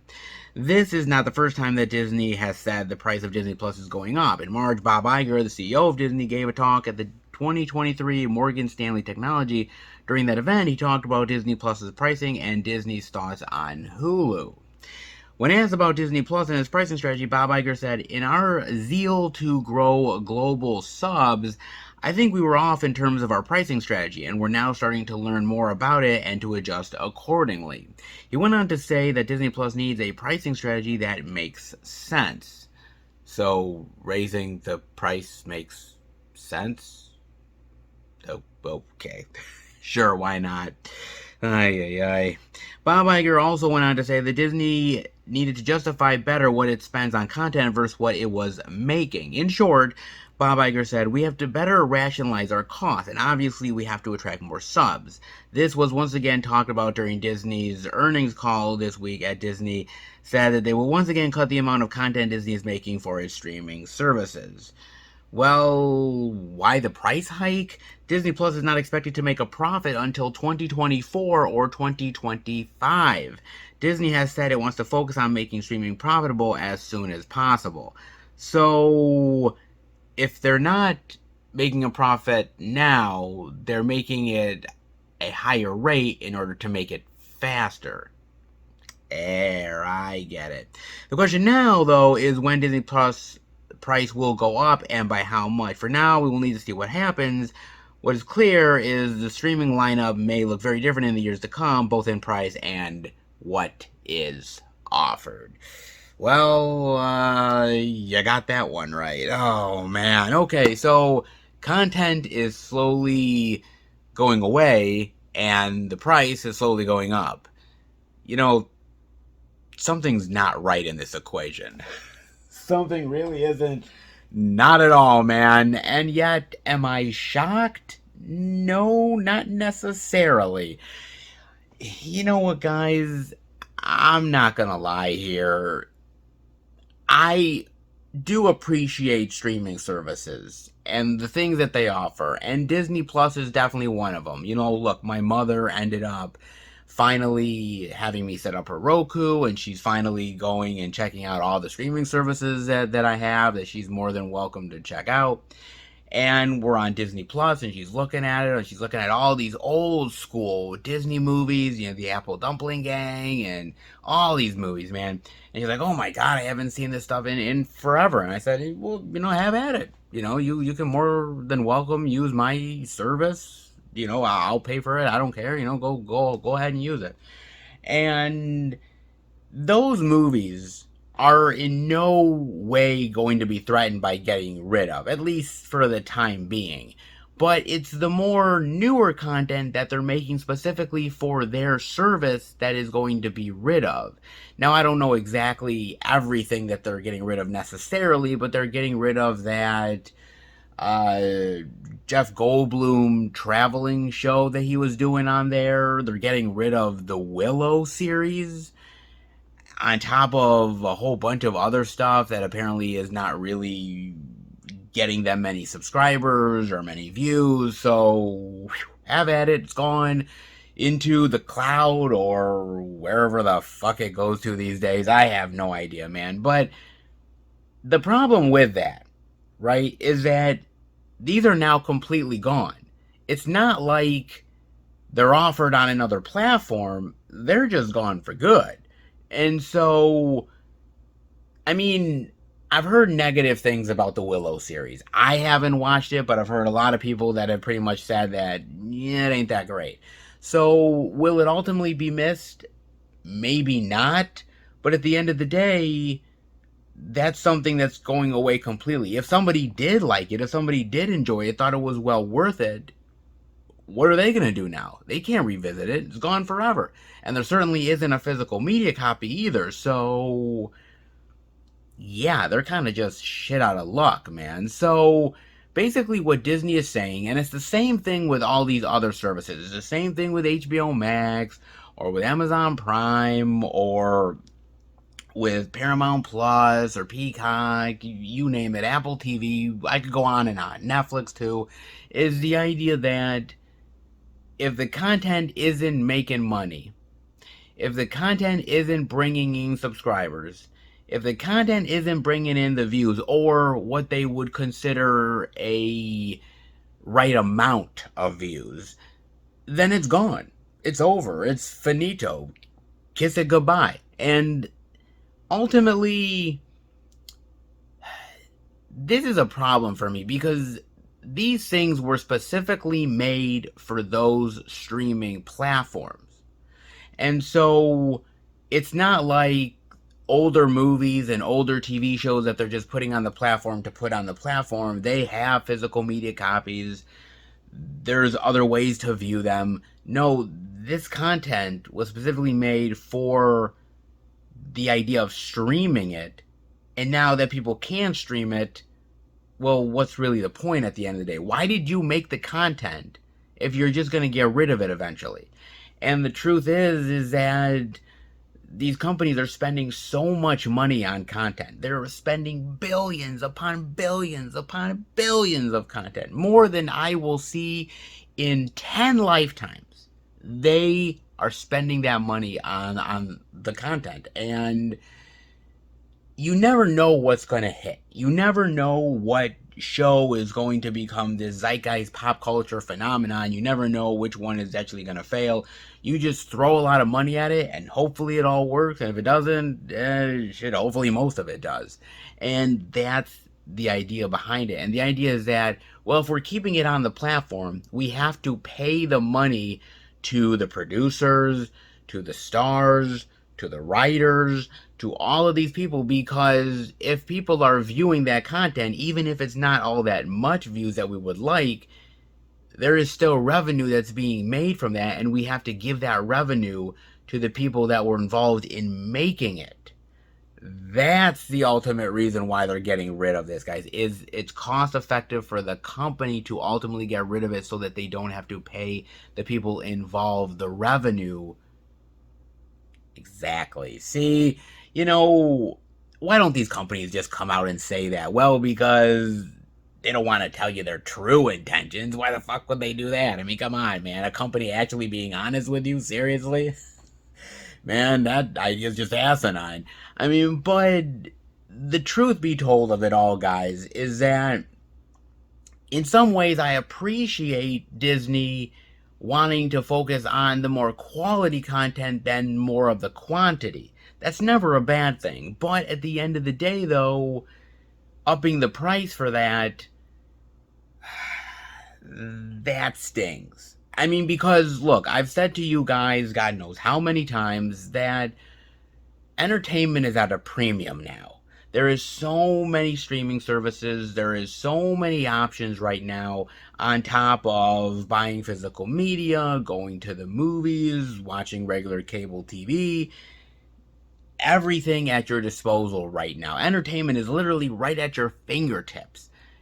The problem is it costs a hell of a lot to have it at your fingertips, folks. And if you are somebody that cut the cord, if you're somebody that ended up getting rid of cable like I did, or now my mother, etc., you knew what you were paying in cable. It was an exorbitant amount. And you barely watched probably a lot of those channels anyways. You were just like clicking past all the channels and eventually just realized, well, look, I'm only watching maybe like 8 or 9 channels out of the 300 that I have. Why the fuck do I have cable?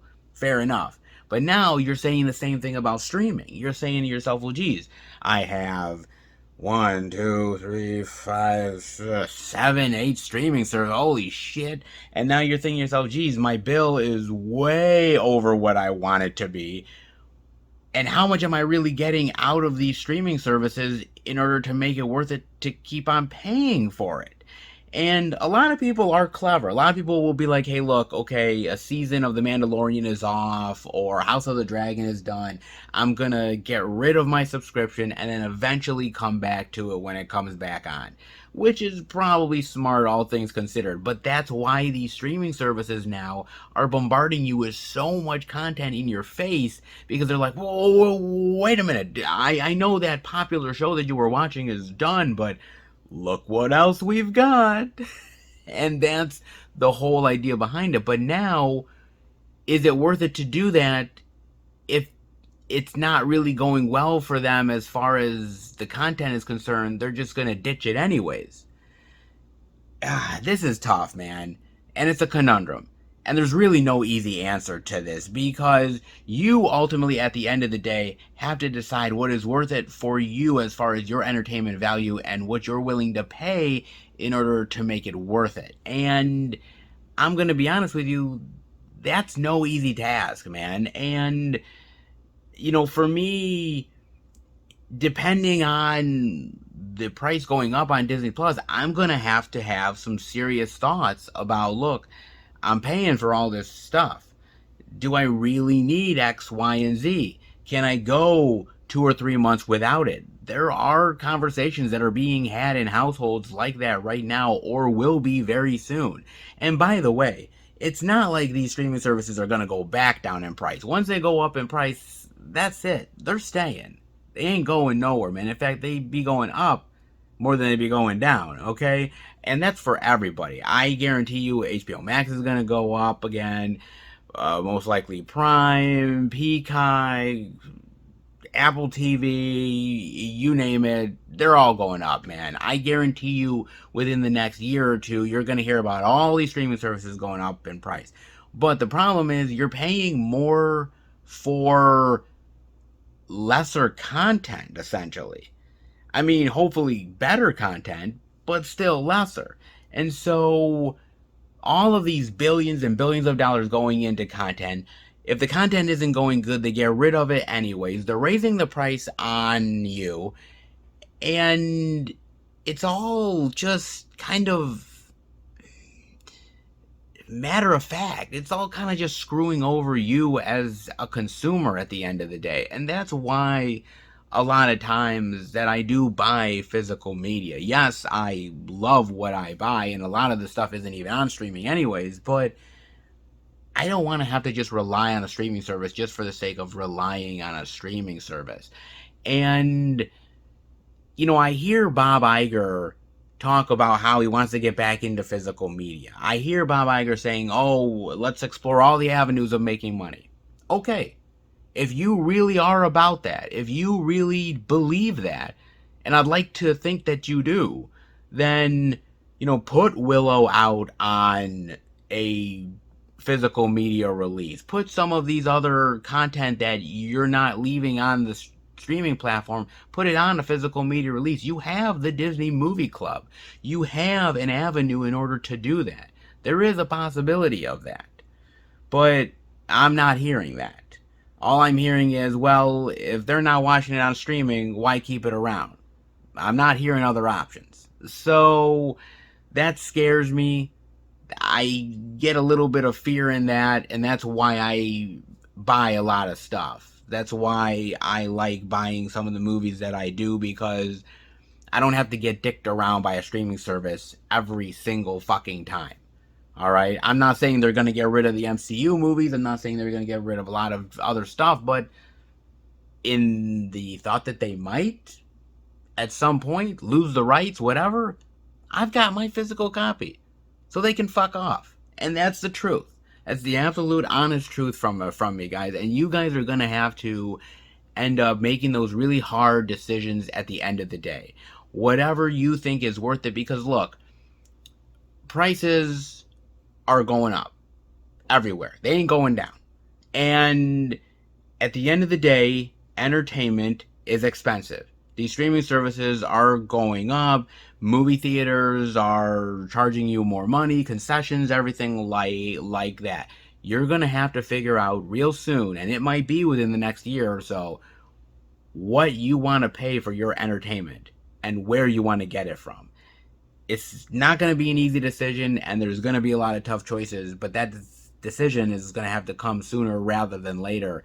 And with Disney raising their prices and having lesser content, Disney, I hope Disney is successful. I really do, because, this is a big, sprawling company that has so much money and time invested into it. And, when they really hit, they hit big. And they put out some really great content. Then again, some content isn't always that great either. But I don't know if what they've been doing as of late has really been great business practices. I'm hearing a lot of possibilities, but not a lot of great results. I'm hoping that maybe in the future things will slightly change around, that they're restructuring, they're figuring it all out. Let's hope. But raising the prices on consumers doesn't really sound all that good to me. It just really doesn't. I mean, if you're putting lesser content on your service for the time being, then raising the price doesn't seem all that fair. But then again, for any company, what really is the definition of fair? Just saying, man. What do you think about this? Do you think that Disney has a right to really do this, obviously raising the prices, and they see a value in it, in making more money even though they're doing lesser content? Or do you feel like, hey, if they got to get rid of the content, if it's not making them any type of monetary value, that they don't see that it's worth it? But if that's the case, then put it out on another avenue. Just don't get rid of it for the sake of getting rid of it without giving somebody who likes it the option of having it. Then again, I'm speaking to a wall because these companies aren't going to listen to me. They listen ultimately to the mighty dollar, and that's where you come in. Definitely let me know what you think about that, guys. But I hope you enjoyed the video. If you did, definitely give it the thumbs up. If you're new to the channel, welcome.